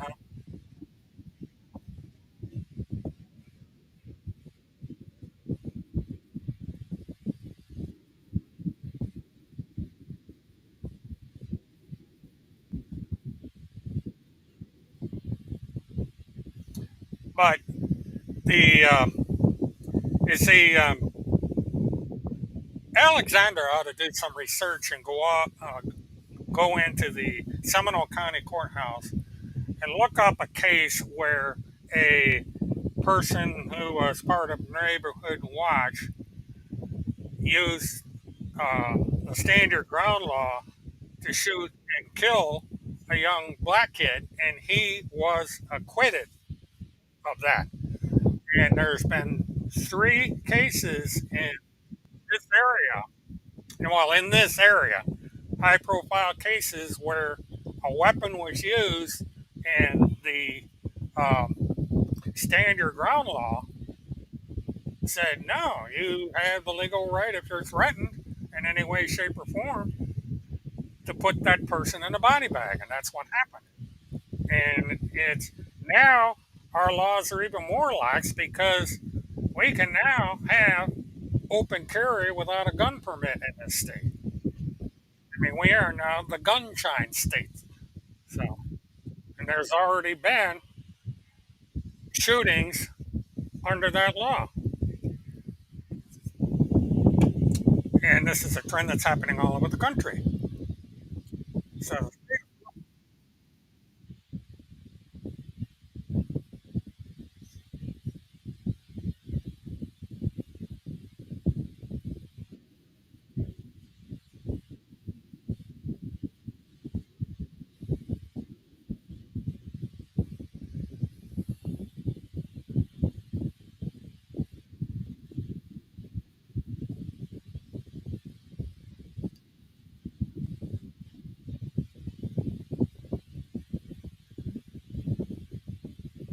well, here's your name again.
Yeah, I'm going to send it to, it's going to be sent out in a email.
I don't know. Hold on.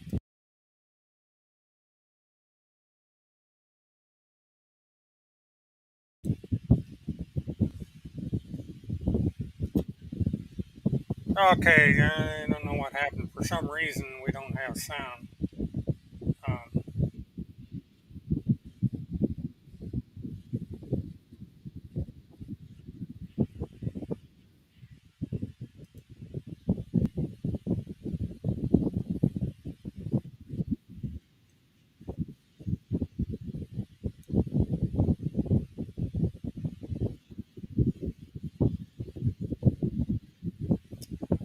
Trina Trixie, when I am scrolling the document, it locks the chat out. Uh, so the only way I can come back and forth and talk, but the minute I start,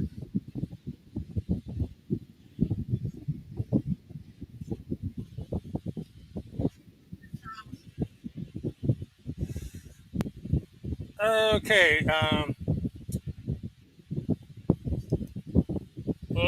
Levi Page is someone that's a friend of um, Kim Picasio and Alex Cotter and a target of home stuff. I gotta find out if I'm getting. I'm being told I'm not getting.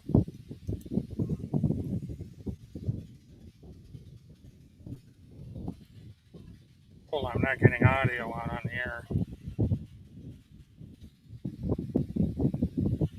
Sorry, these people can read this stuff.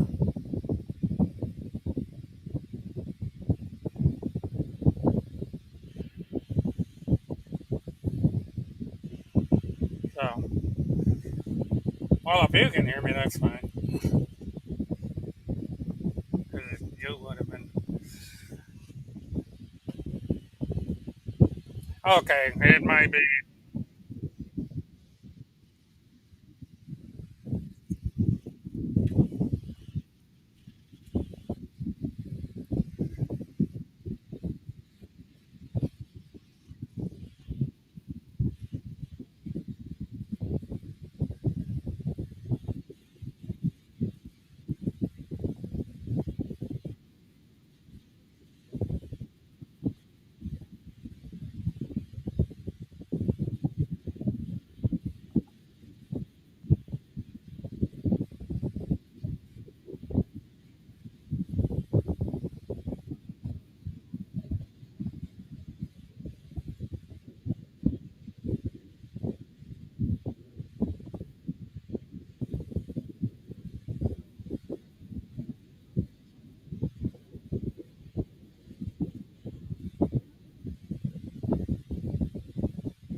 Yep, all 80, 86 pages of this crap.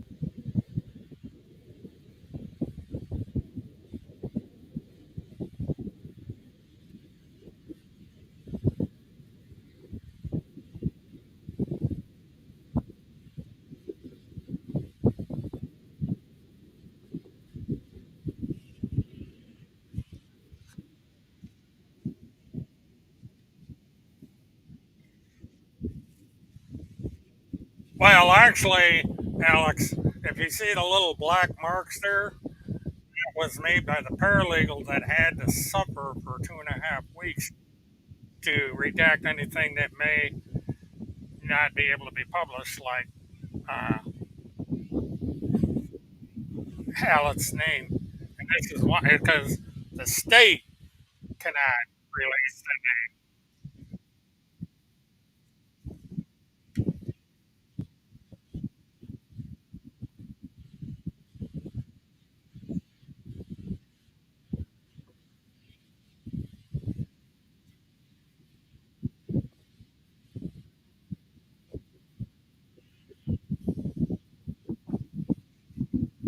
Well, the reason is, yeah, yeah, but he has made himself a public figure with all the bragging, and he has come out repeatedly stating that Neely Blanchard is innocent and that she was set up by us. But because of this is why we follow this case. Now, she cannot seem to comprehend that when somebody inserts themselves, like Holmseth, in a high profile case here in the state of Florida, it's a matter of public interest. And so Tim Holmseth is a matter of public interest.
Yeah, I get this thing with him and the Finders cult as an absolute lie. And mhm, when they did it with the Ramsey case, everything. Hmm.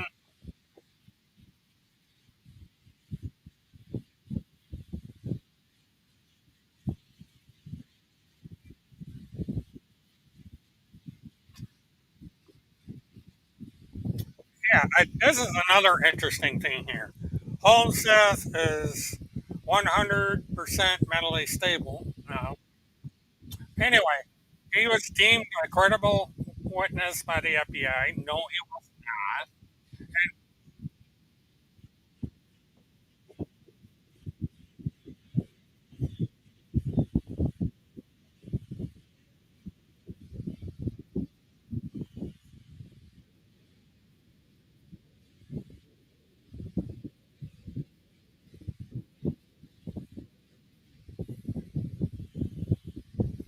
Yeah,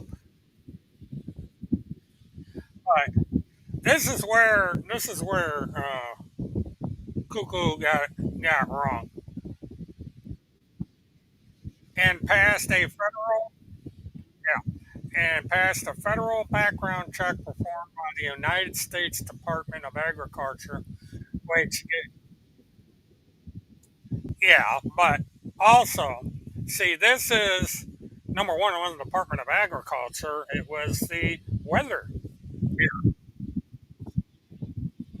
And he also got fired because he did not pass a federal background check. And he got so angry, he sued the National Weather Service because they denied him. It's in,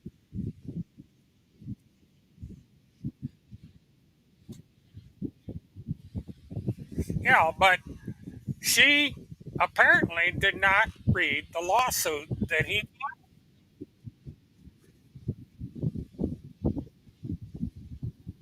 well, let's not go down there.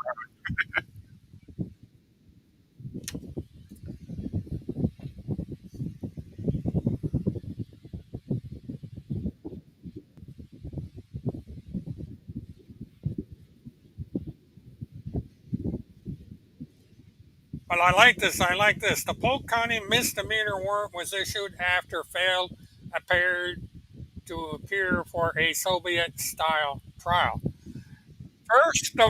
First of all, both Alexandra Cuckoo and Tim Holmseth has come out supporting Russia's effort in the Ukraine.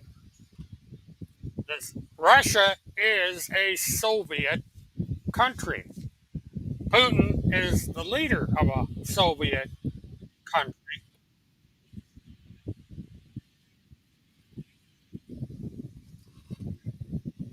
But they keep making excuses for that.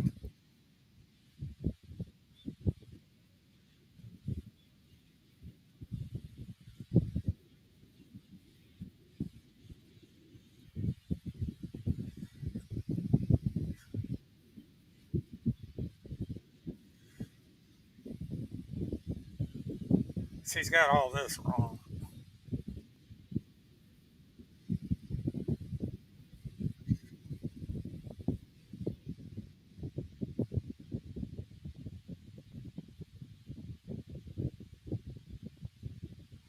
Well, this is a false statement here because Randy Erickson doesn't work for any task force in relation to Donald Trump. I personally,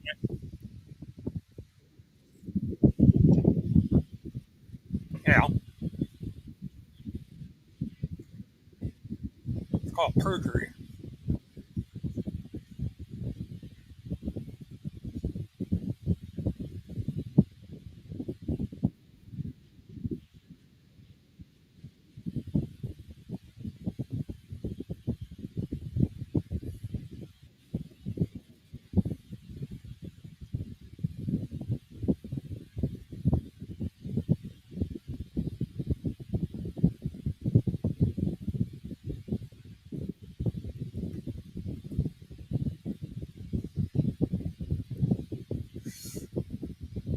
Time for pictures.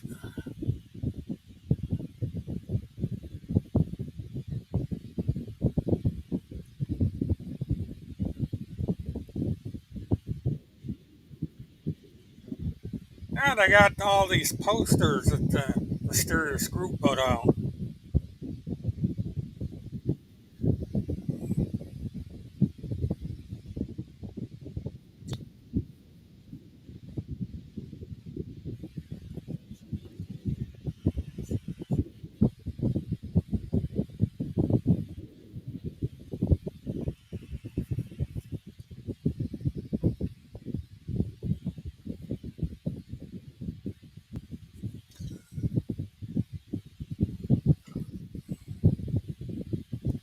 Like, yeah, he's holding back information because he doesn't have any.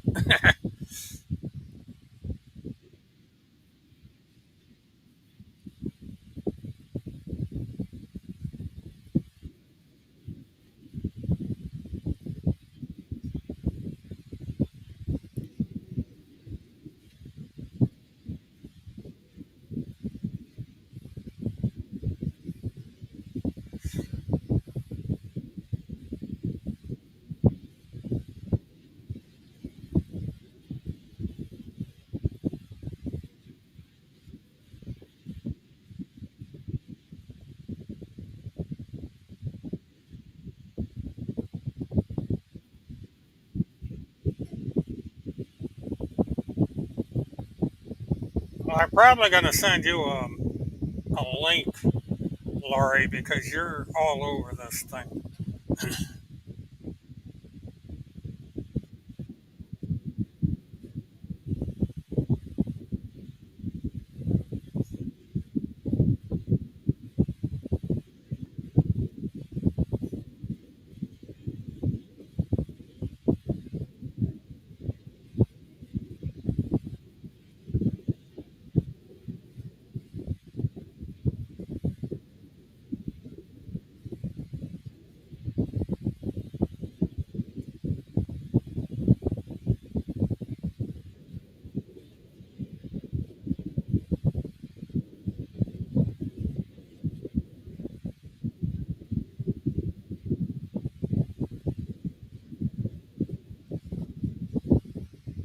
I guess Alexandra didn't talk to Tim Holseth lately because that particular lawsuit has been dismissed. There's a pending lawsuit right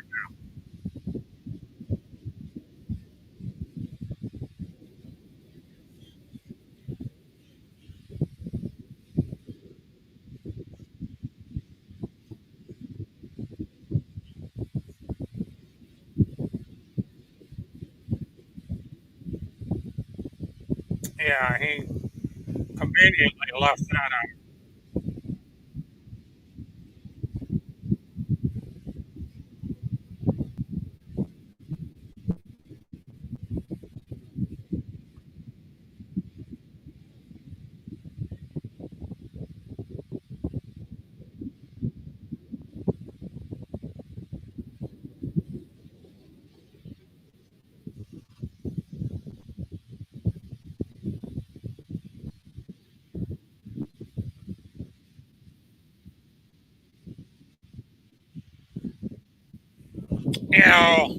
This paragraph here, Google Bird apparently didn't watch my show where I put a murder weapon on file on the show, and it is her husband's gun.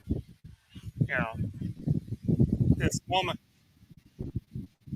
yeah, a murder weapon is the gun of the husband. And there's additional discovery I'm going to put up here, which is quite interesting. Um, Apparently, when she briefly got stuff from the court, she didn't get a lot of the stuff. And the only,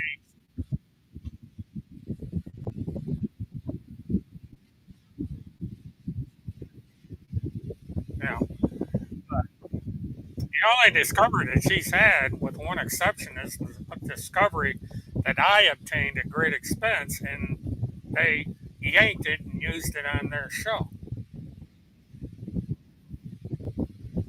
Yet they refused to put the link to my channel on there because they don't want people to know the truth.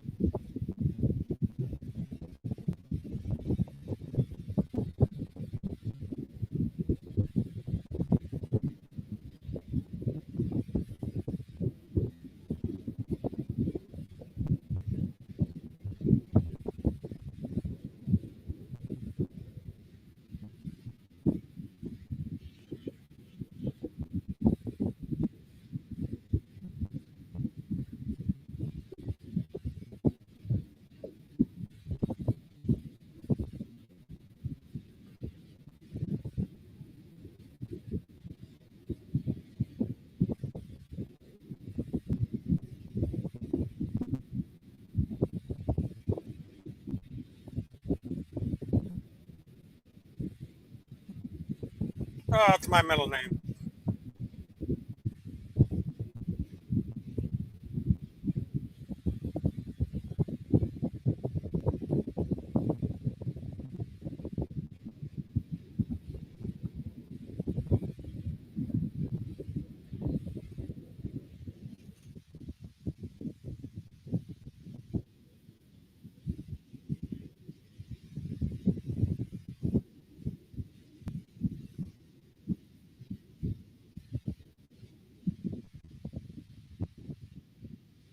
This is kind of a strange statement here that a YouTube channel is a staff meeting. Apparently, they haven't heard of private messaging or stuff like that. If it's supposed to be a staff meeting, we could easily do it in private. This is nuts.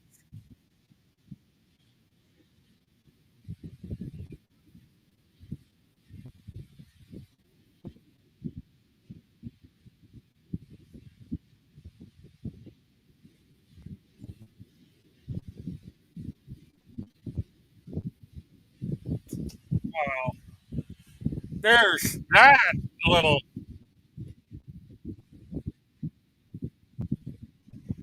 That's going to be. Will be coming out because there's a lot that's been coming out on that.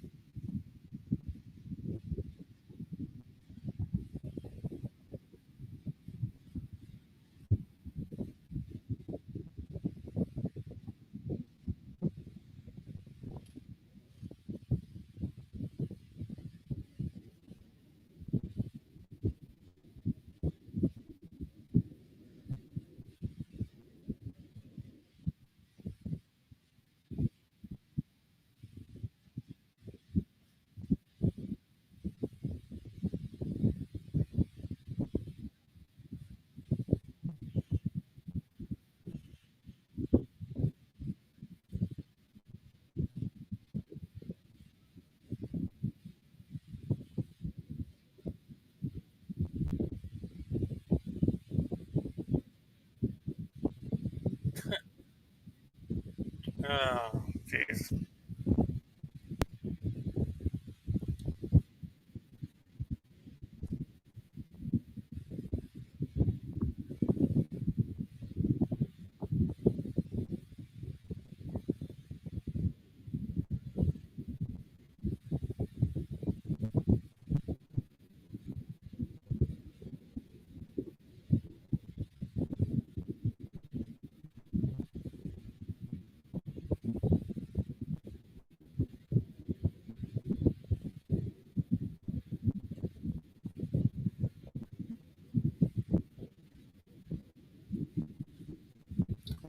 Oh, here is where she. This is where she confesses to having Field McConnell's house swatted. And boy, there's a lot she doesn't know about that. Huh? I call the cuckoo, crazy Canadian. I called Pierce County Sheriff's Office and requested a welfare check. Get operatives I name in this document were reported themselves to be dispatched to McConnell's Row home to care for him. Even William, Kevin Murtathon, Alexandra Goddard announced they were scheduled to go spend some time at McConnell's home because he was so ill. Oh, funny, I don't recall any of this. They didn't end up going. Paula Blades reportedly talking to McConnell daily, if not several times daily, and Kim Picasio reportedly had texted McConnell as well. Sherry Kathleen Noller stayed at Bill McConnell's residence for 10 days, with Noller and Blades claiming Noller saved McConnell's life, yet none of these people claiming to be helping McConnell call a doctor, nurse, or ambulance for McConnell. During the 10 days, Sherry Kathleen Noller was reporting to be at McConnell's home, saving his life. And some blah, blah, blah, blah, blah. Well, actually, I personally know that an ambulance crew was sent to Bill McConnell by McConnell's power of attorney because of concerns he had about his health, and that the sheriff's department also was there. This was a swatting. And McConnell was not happy that the sheriff showed up and told him there was nothing wrong, that he is ill, and so on and so forth. So she's lying about this.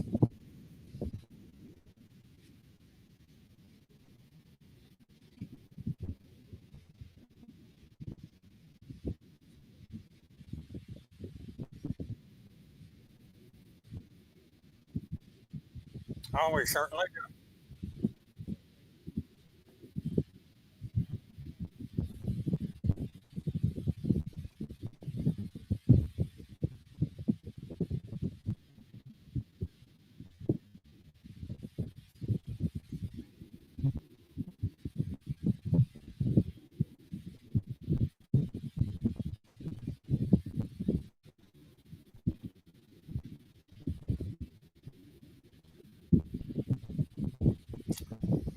Well,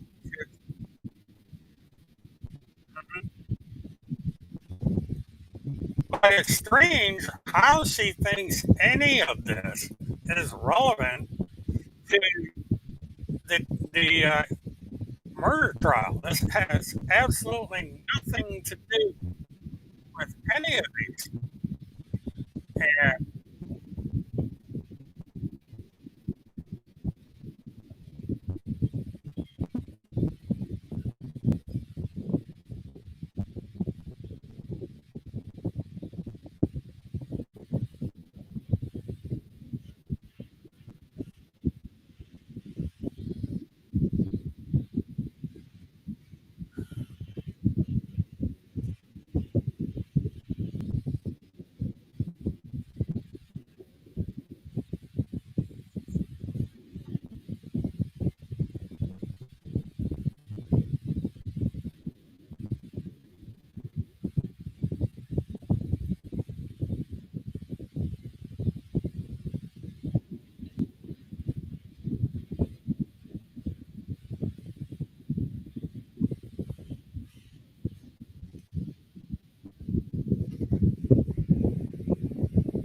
Now she's going to get into talking about Operation Chaos.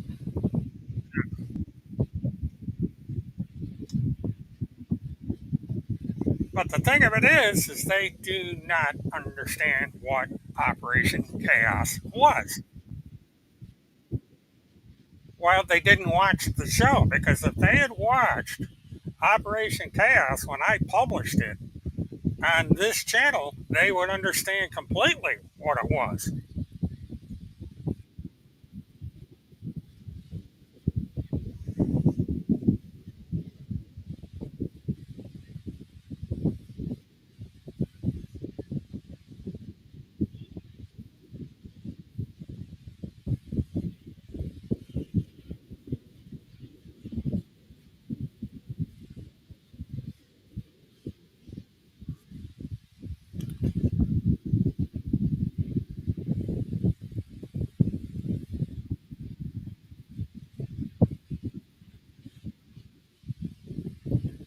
That's why he shot him.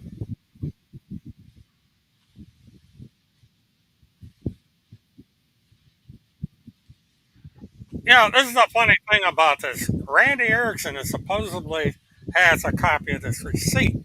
Well, I know because the receipt that was only published on social media had part of it scratched out. Now, why is that? Yeah, and they don't want people to know that.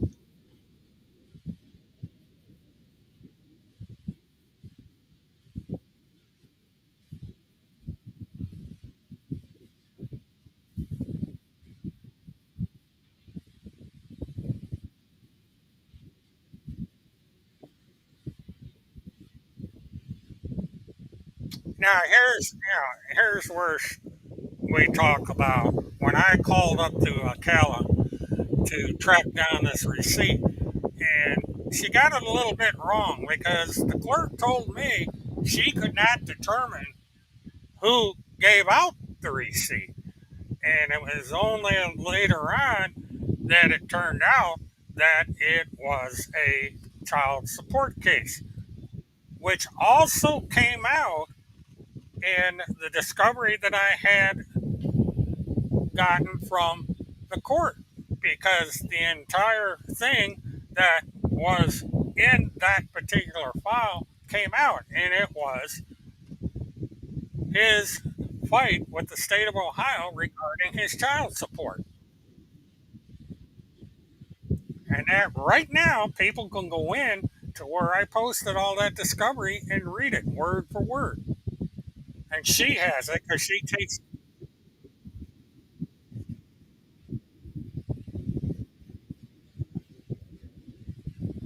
because I don't want the truth.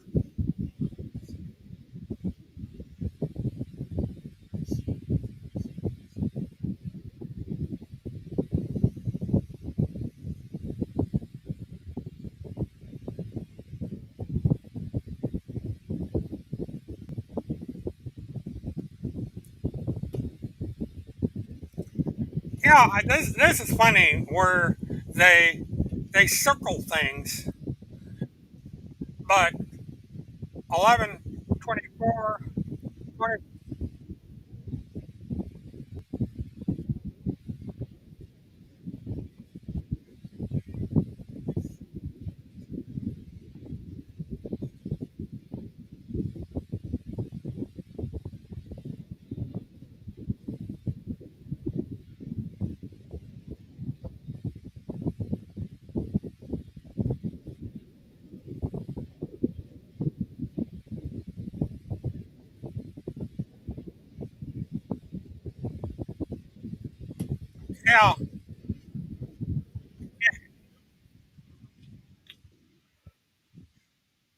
what's funny about this particular section here is, she's getting into how I have connections with the court system down here in Florida since I've lived here for 30 years, 40 years.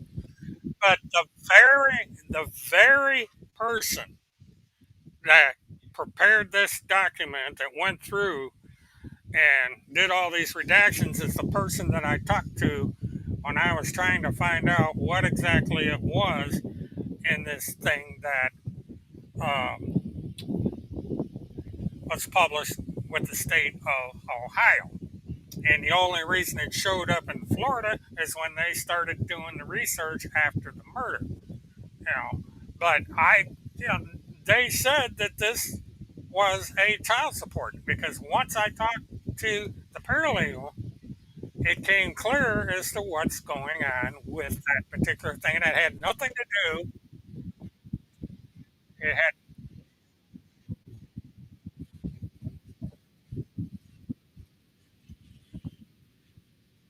yeah, because what did not exist,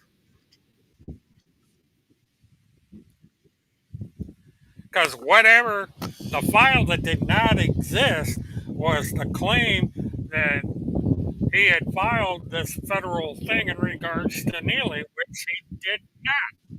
No, it's a state.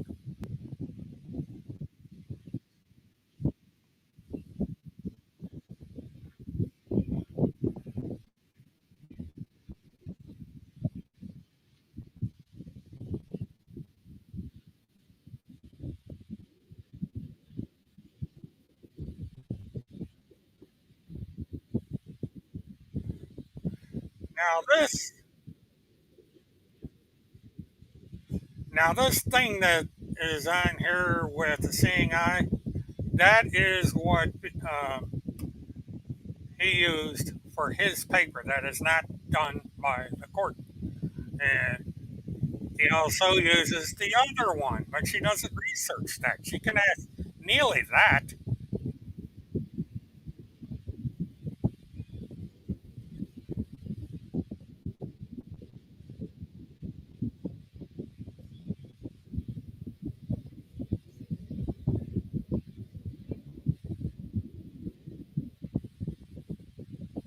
And here the FBI even confirmed what was going on.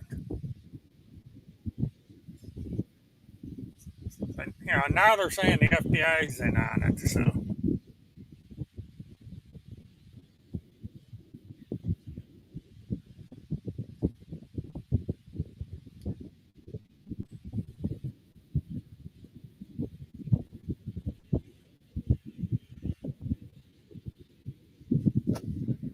yeah, the mother called in at the request of Neely to call the FBI and say she wanted to give a statement. She even said that if they'd listened to the recording. Uh, and there are the recordings between Neely and her mother that they can listen to.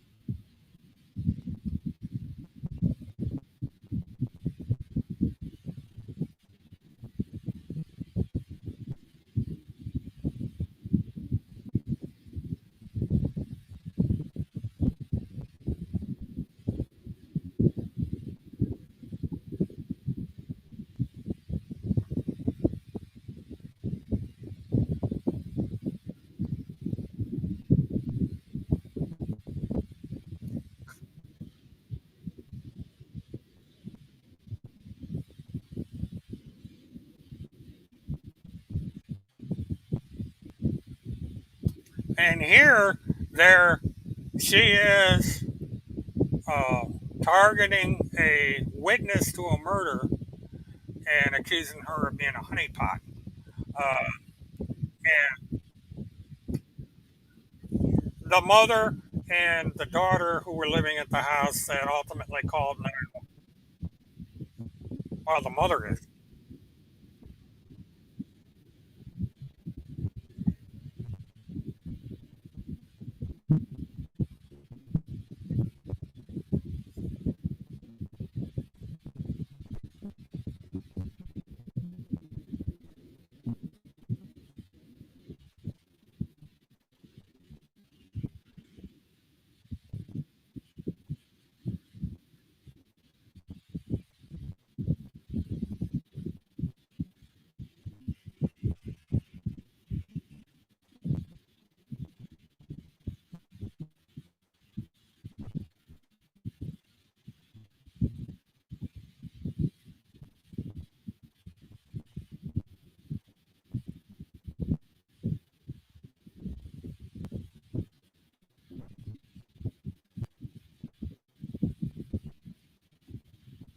Well, why not? And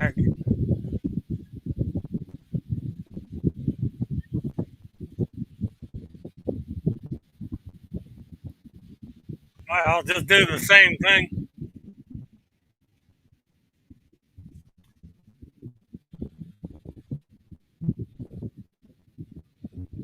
Well, it would be evidence, and you could do just what Kugo did here and submit it to the court.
Maria, I will be on the air as long as it takes to go through the document. I am on 61 of 86.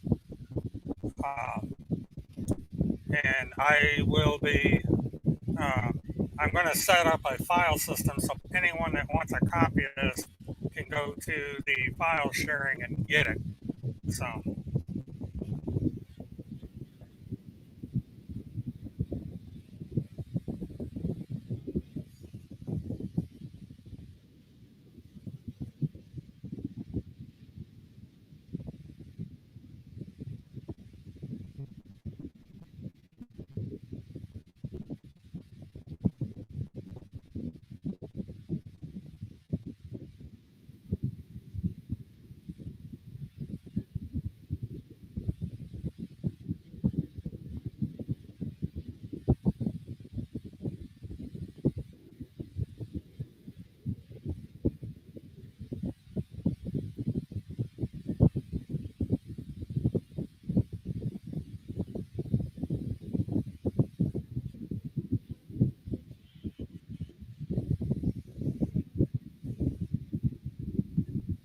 yeah, this whole thing, there's 86 pages. We are on page 63.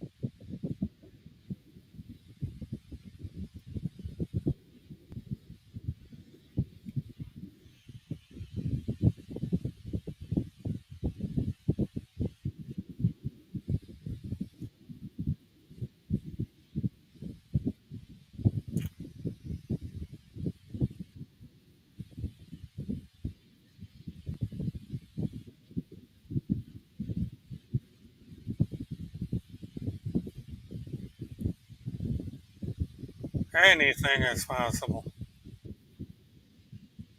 Hmm.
Yeah, and Tim and Randy were kind enough to turn him and his companion into the state of Texas, and she is now in prison thanks to Holmes F. and Erickson.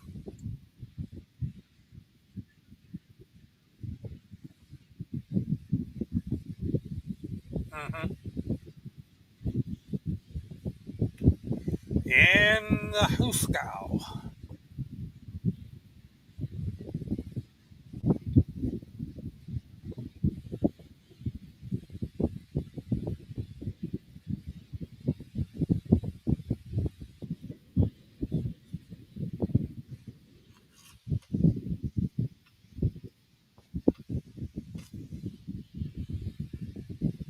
Well, that was part of where they got their idea when they approached Pete. You know, what's her name up in Colorado? That didn't work out too good. No, not Tracy, the other one. Yeah.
I definitely will.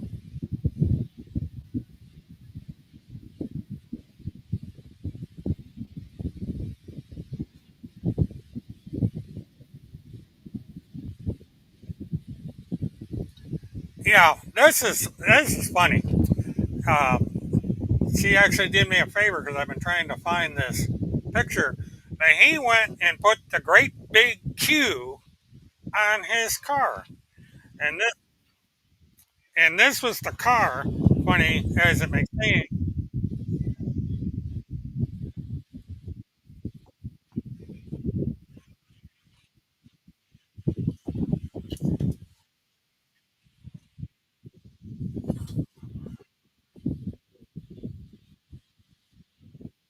Uh,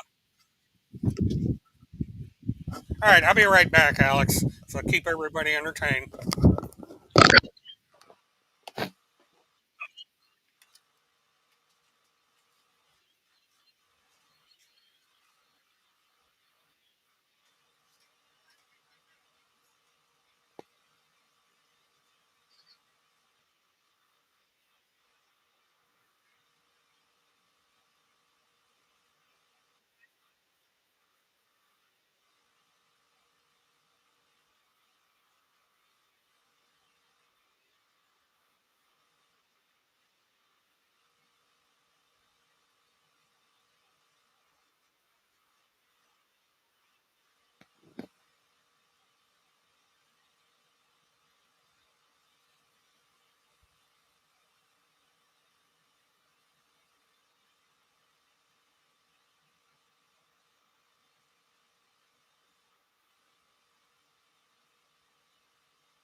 Okay, I'm back. Let's continue.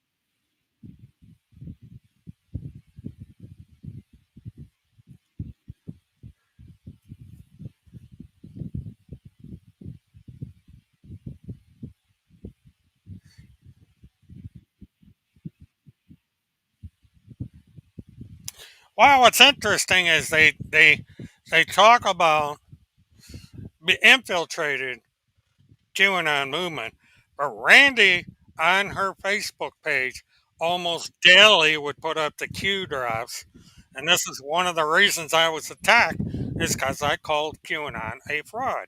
I did so from the beginning.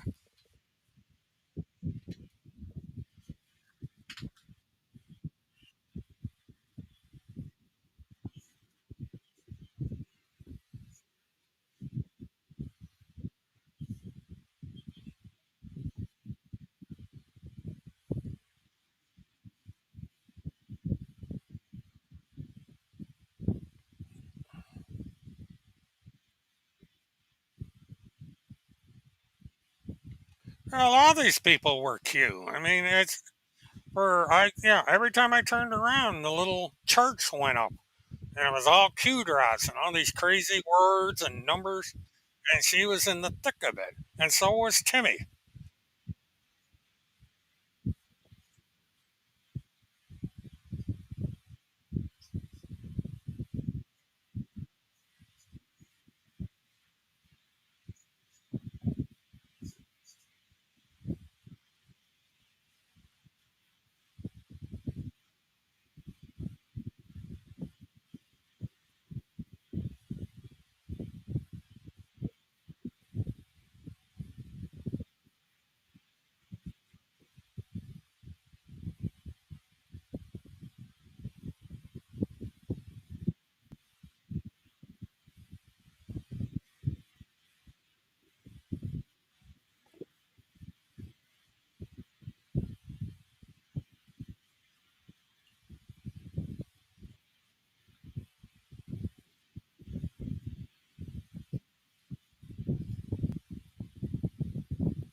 Yeah, because this stuff is all documented. I mean, ABSA got in trouble because of getting involved with QAnon.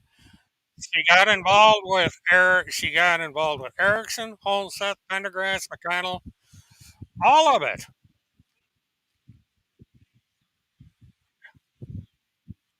Absug was on the air with Phil McConnell. One of the most famous clips was the sphincter, where Phil McConnell put medical information of the child on the internet.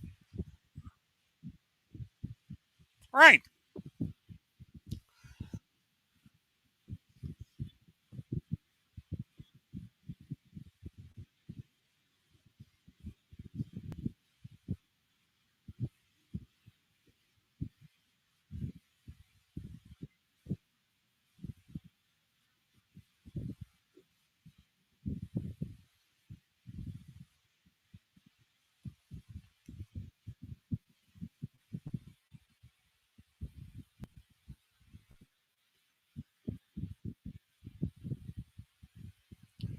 Yeah, they now you know,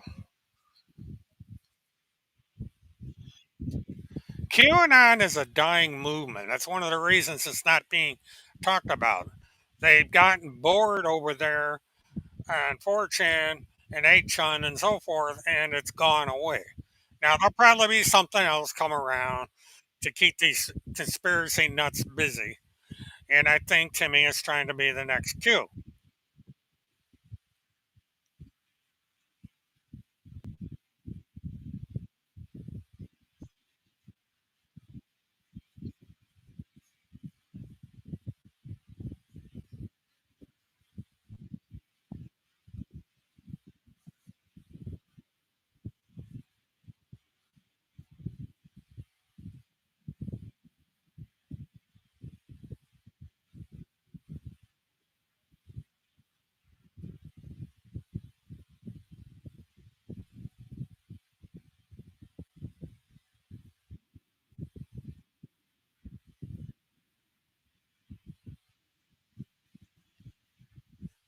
Yeah, it's funny. The reason Holmes Seth is denounced Q is because there's no more money in it. He has changed his eBay platform to other things, trying to connect himself with Trump and this recent nonsense at that uh, rally out there. That they really blew themselves up on that one.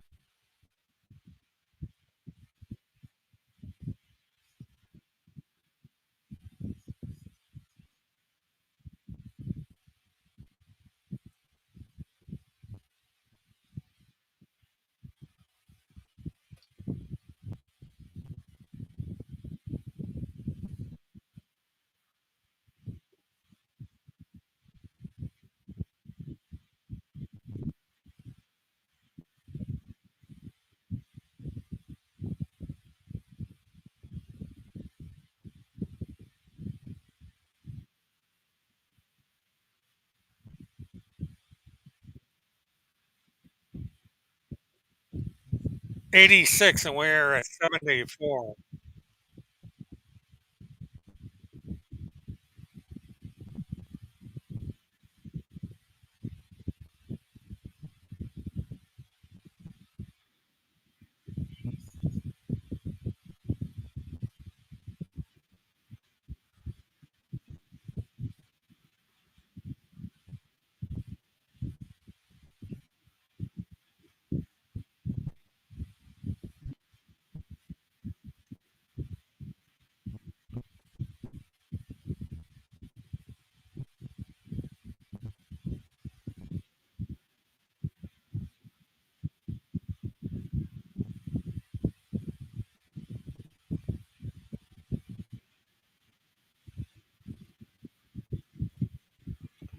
Well, see, the problem she's created here is this will not only will the prosecution get this, but so will the defense.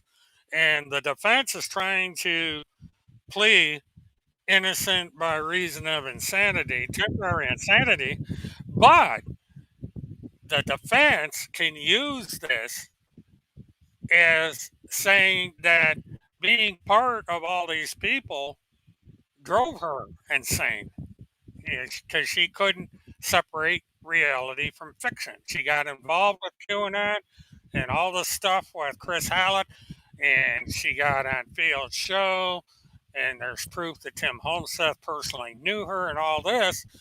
I mean, this could get her uh, innocent by reason of temporary insanity, but she is still not going to get out of prison because she has confessed to the crime.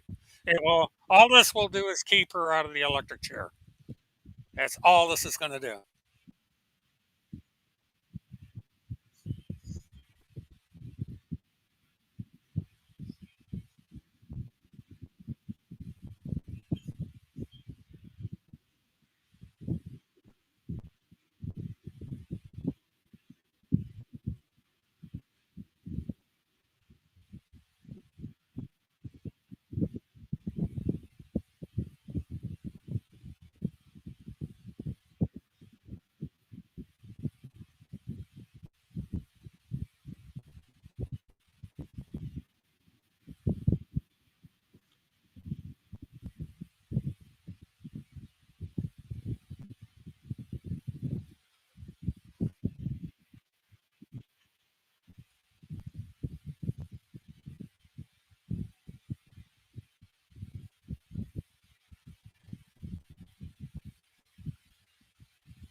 Well, that's exactly what he does.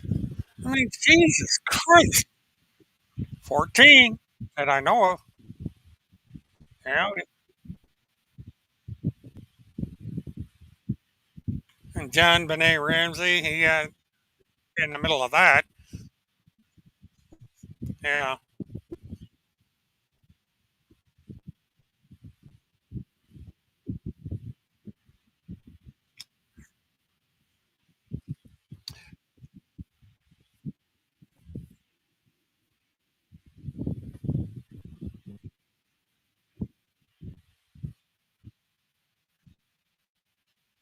Yep, just like the hat says.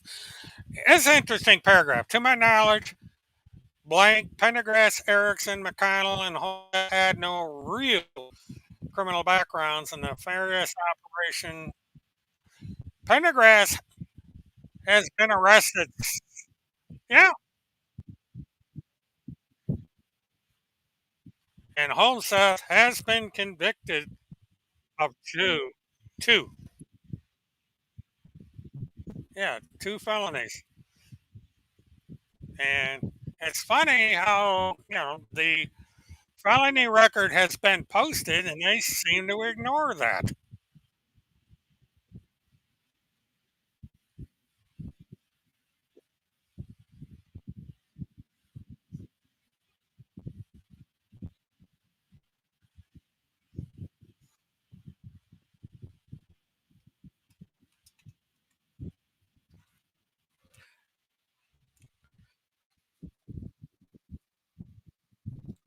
Well, see, the problem here is that because this was submitted to the state as discovery in the case, the PPTF is being investigated by the state of Florida in regards to the Blanchard case. Because and the defense is going to like it because the defense can say, well, this entity calling themselves the PPTF convinced Neely Blanchard that everything. And when she found out that she was being made a fool of, this may have what got her angry enough to kill Chris Hallett. So the PPTF may have been indirectly responsible for the death of Chris Hallett. And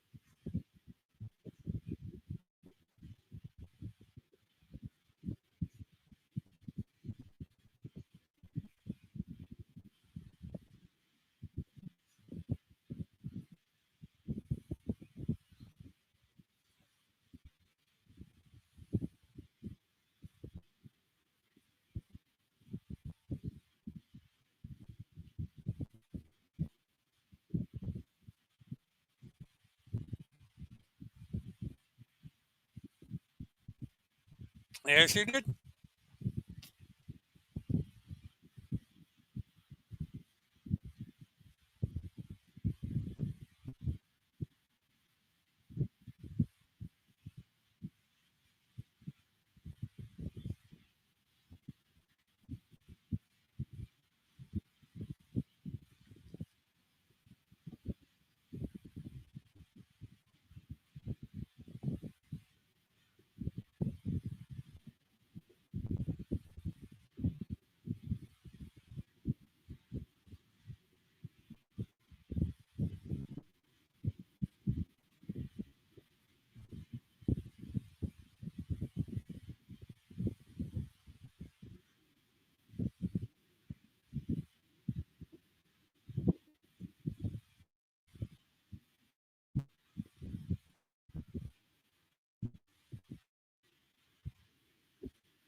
Well, this is interesting. Apparently, I got to get this out. But Meek, a 2 hour live stream done by Miko Hayes is in the discovery, and I have it.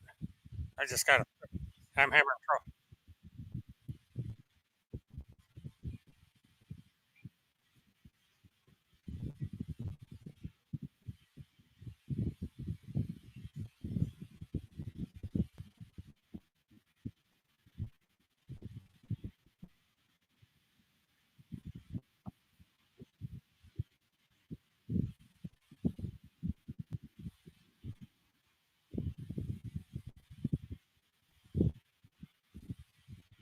I'll bring it down.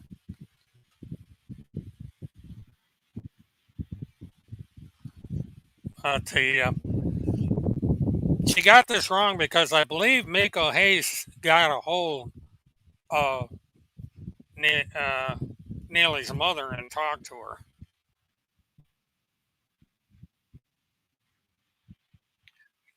Yeah, and you know, she does not realize that a British documentary channel also talked extensively with the mother. They did a ride around in her car, so you got to see where she lived, which is a fairly good neighborhood, and talked to the family extensively about her. So, there was a number.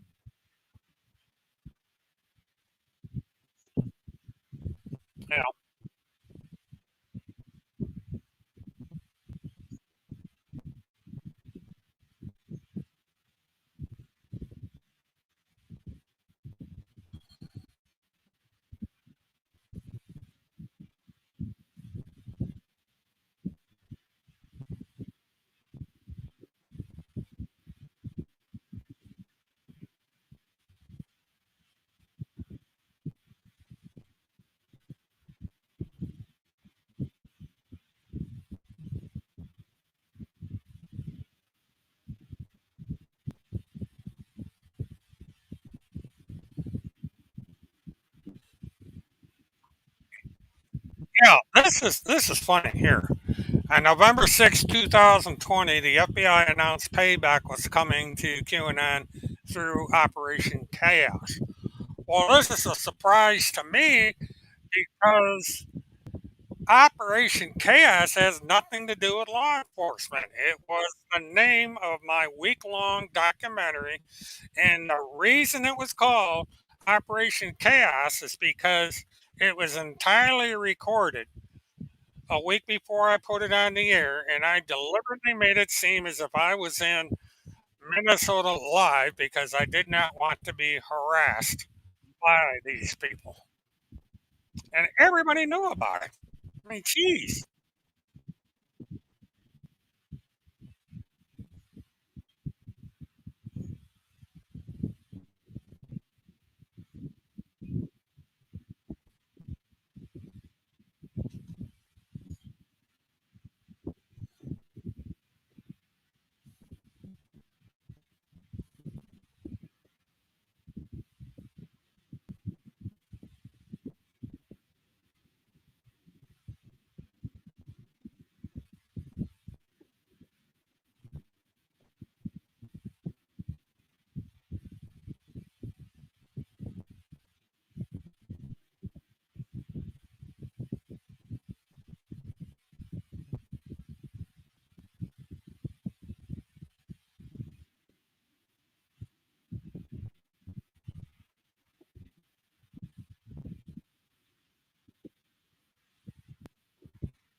No, not a word.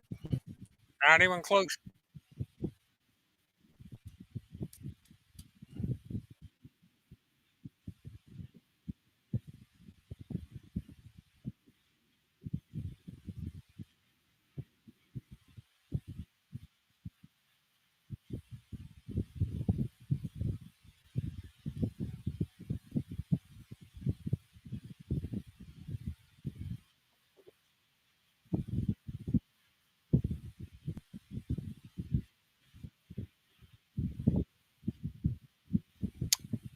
Name, address, phone number, the whole ball of wax.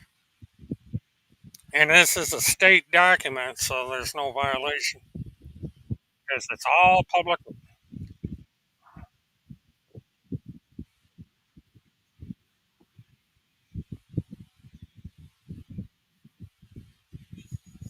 But another thing that she needs to realize in this is that by submitting this document, she is swearing that what is in this document is true and nothing but the truth. And there are so many statements that are um, perjury in this. And this is, I have, I have spent a considerable amount of time talking to Florida officials about this and telling them that virtually everything in here is either misstated or a virtual uh, perjury.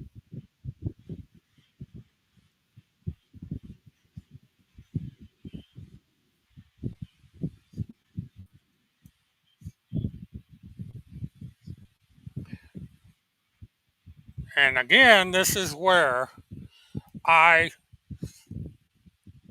you know, worked with the state of Florida.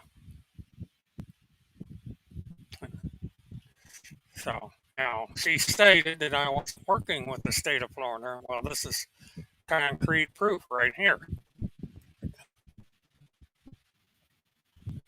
But now, let me go over and we're going to get into what Ms. Cuckoo left out of this report. Why she did not, um,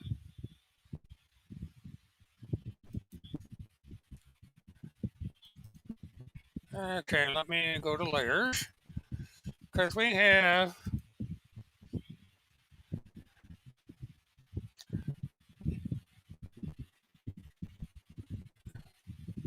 this was not, have I still got audio? Okay, she did not submit this to the state of Florida. They know about it, but she didn't submit it because she swears that I am Whitey Bulger and that I had something to do with what happened to um, Chris Hallett. And we also have,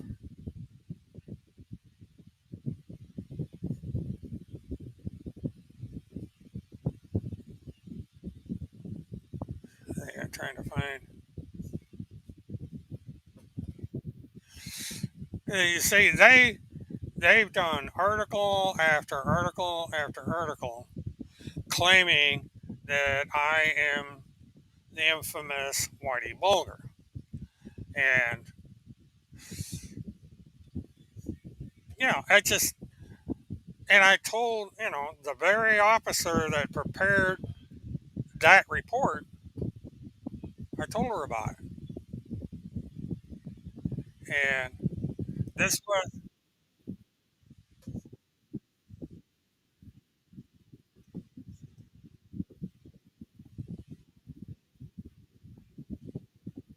no, they can't.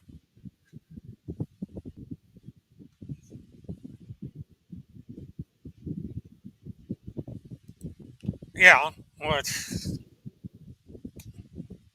but why, why that hasn't been acted upon, I don't know. But, I might know. I'm waiting for that shoe to drop.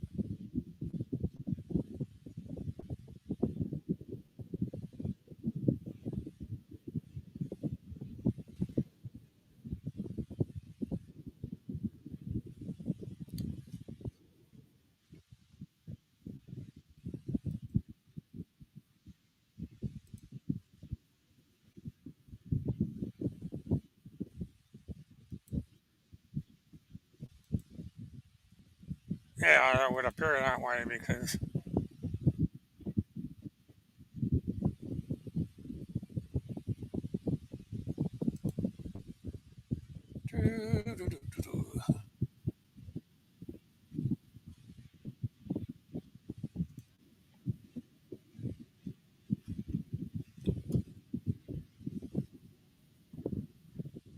well, they're pathological liars, professional liars.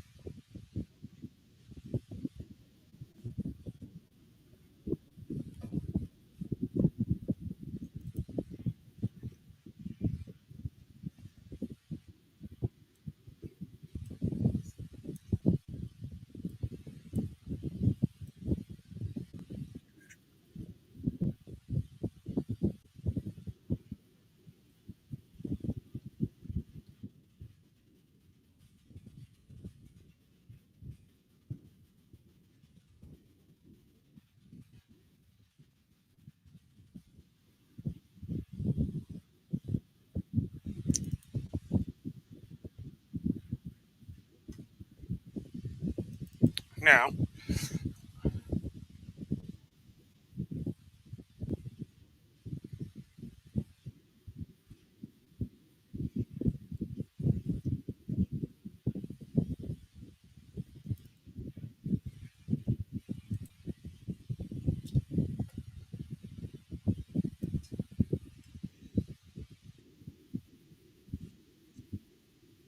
All right. Well, you have a good night.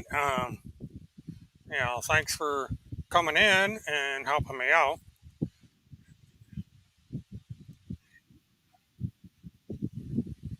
Yep, the court is going to deal with these people.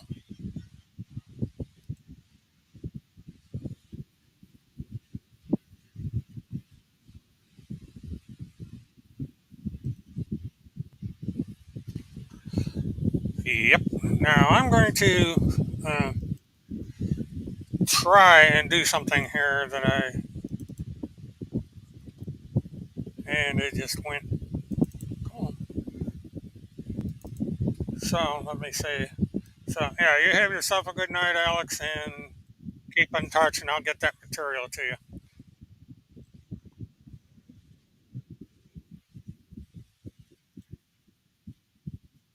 Okay, you'll have it by morning. Alrighty. Good night.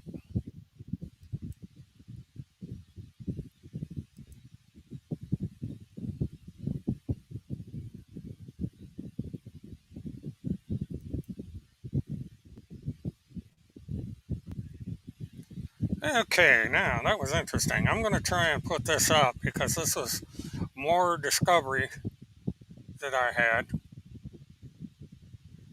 and this is quite a remarkable one.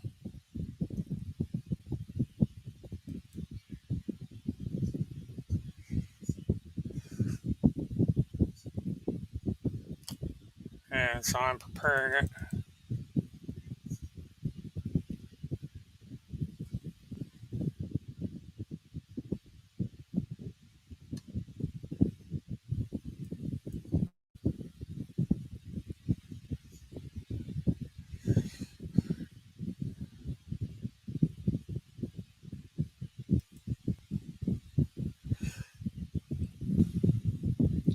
Now this document here was part of my current discovery that came in, and this was submitted the 14th of June 2019.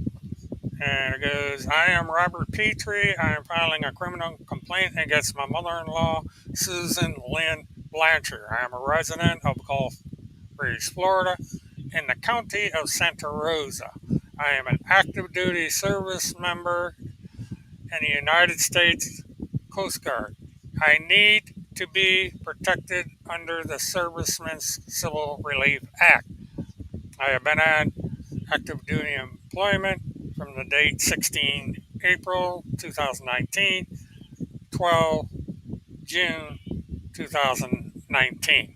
I am the father of twin daughters whom are also residents of Gulf Breeze, County of Santa Rosa. We have lived in the state of Florida since October 2018. I am a father listed on the two girls. I am married to their biological mother, Neely Petrie. While I was on deployment, my children were abducted from Gulf Breeze, Florida by Susan Lynn Blanchard and taken by motor vehicle to the state of Kentucky. Susan Blanchard text messaged me in 2019 while I was deployed and told me where she and my children were. I am fearful of my children's safety. I need law enforcement to hold Susan Lynn Blanchard accountable for her criminal actions. I also believe there is just cause for an Amber Alert to be issued for my two children to be brought back to me in Florida. Now, the situation here is that uh, this is one of the things that Neely had got involved in, and this was also paperwork that was in the possession of Neely, and this is from July 2020.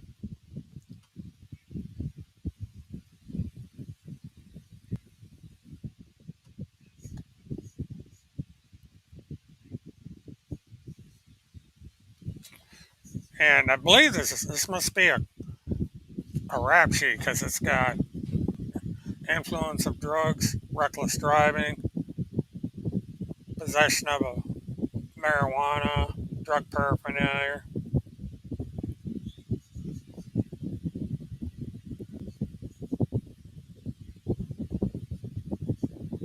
This is her kidnapping charges in 2020 that is open.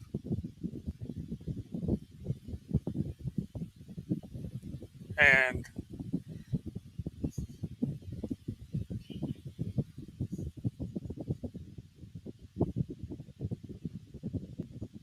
I believe that's the one where that was involved in this somehow. I'm not sure.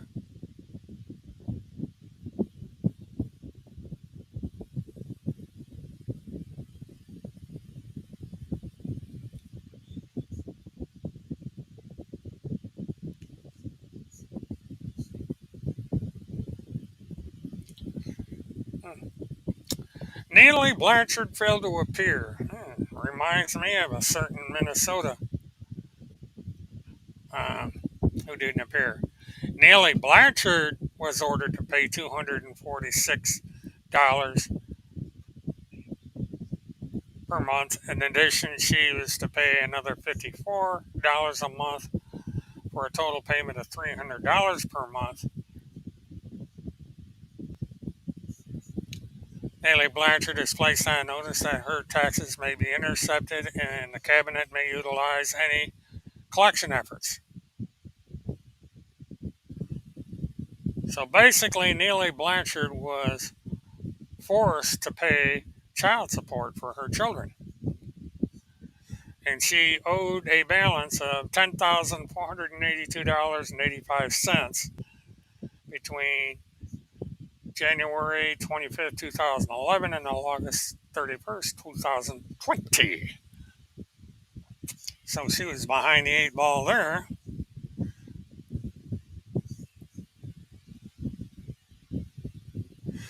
And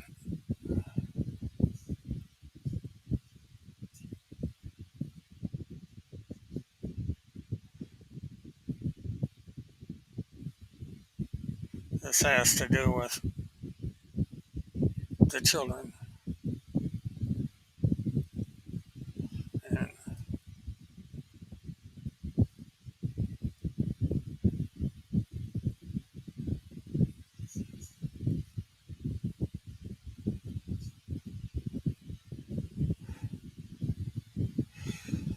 another paperwork on the Kentucky uh, versus Neely Blanchard. Failure to pay child support.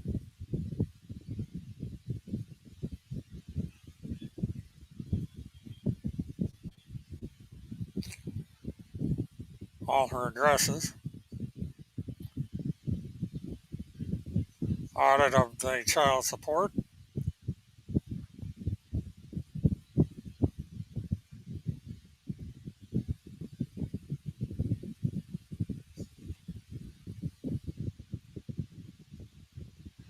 Lots of zeros here. Seeing, she had problems with kidnapping charges in Kentucky, had problems with not paying child support on the very children she is alleged to have kidnapped, and now we have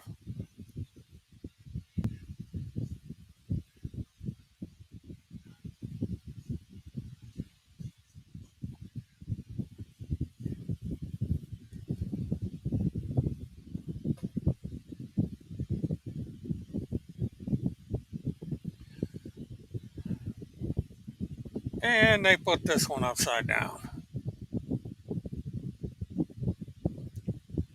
and this one upside down.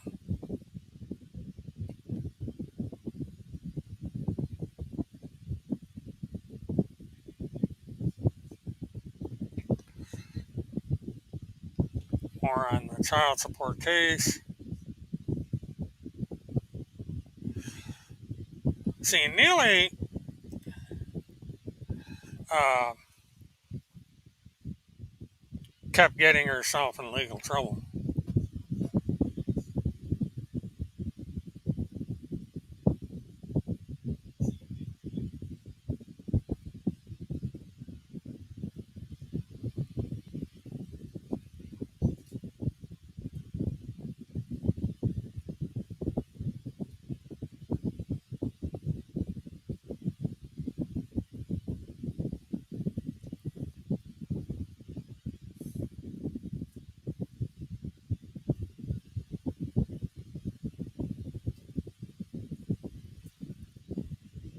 This is where she's got into this sovereign citizen crap.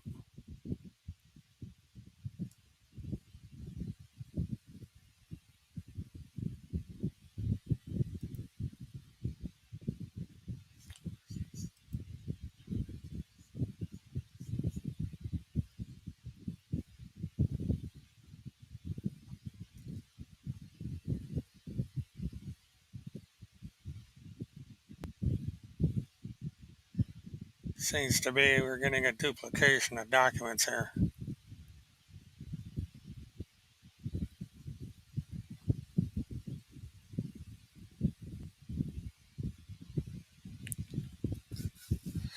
So this we're getting into more of these sovereign citizen stuff that she kept getting involved in. And this was the report that was put out when the children were allegedly kidnapped on March 20th. Now, if she were to be acquitted of the murder, she would wind up going to court for these offenses. So there you have it, folks. That's the offering tonight. And with that, I think I'm going to. Geez, this was a long one. I appreciate you guys tuning in. There's going to be possibly more. I've got to look through these records and see if there's anything else on here from the state of Florida. Um, so, with that, uh, please like, subscribe, hit the notification button, and share, and stay tuned because there may be more coming. And I'm going to get into what the crazy Canadian omitted deliberately from the report. Uh, since she claims all the stuff about me in the group, why didn't this other stuff come up? Now, on another note, just to let everybody know, that I will have information about other situations that I will be alluding to. I'm waiting for information to come in. Uh, but I can tell you that someone is going to be issued a subpoena to appear with documentation soon. And I am waiting for the state to unlock that document so that I can see exactly who it is that is being um, ordered through this. It's called a subpoena duce dictum or something like that. And it's basically saying you bring your ass to court and bring your material with you. So we're going to see who that's all about.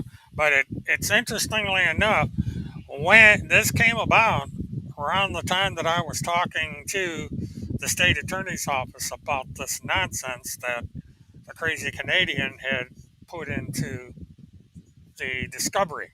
So we'll get into that, and there is all of that that'll be coming out in the next few days. So stay tuned.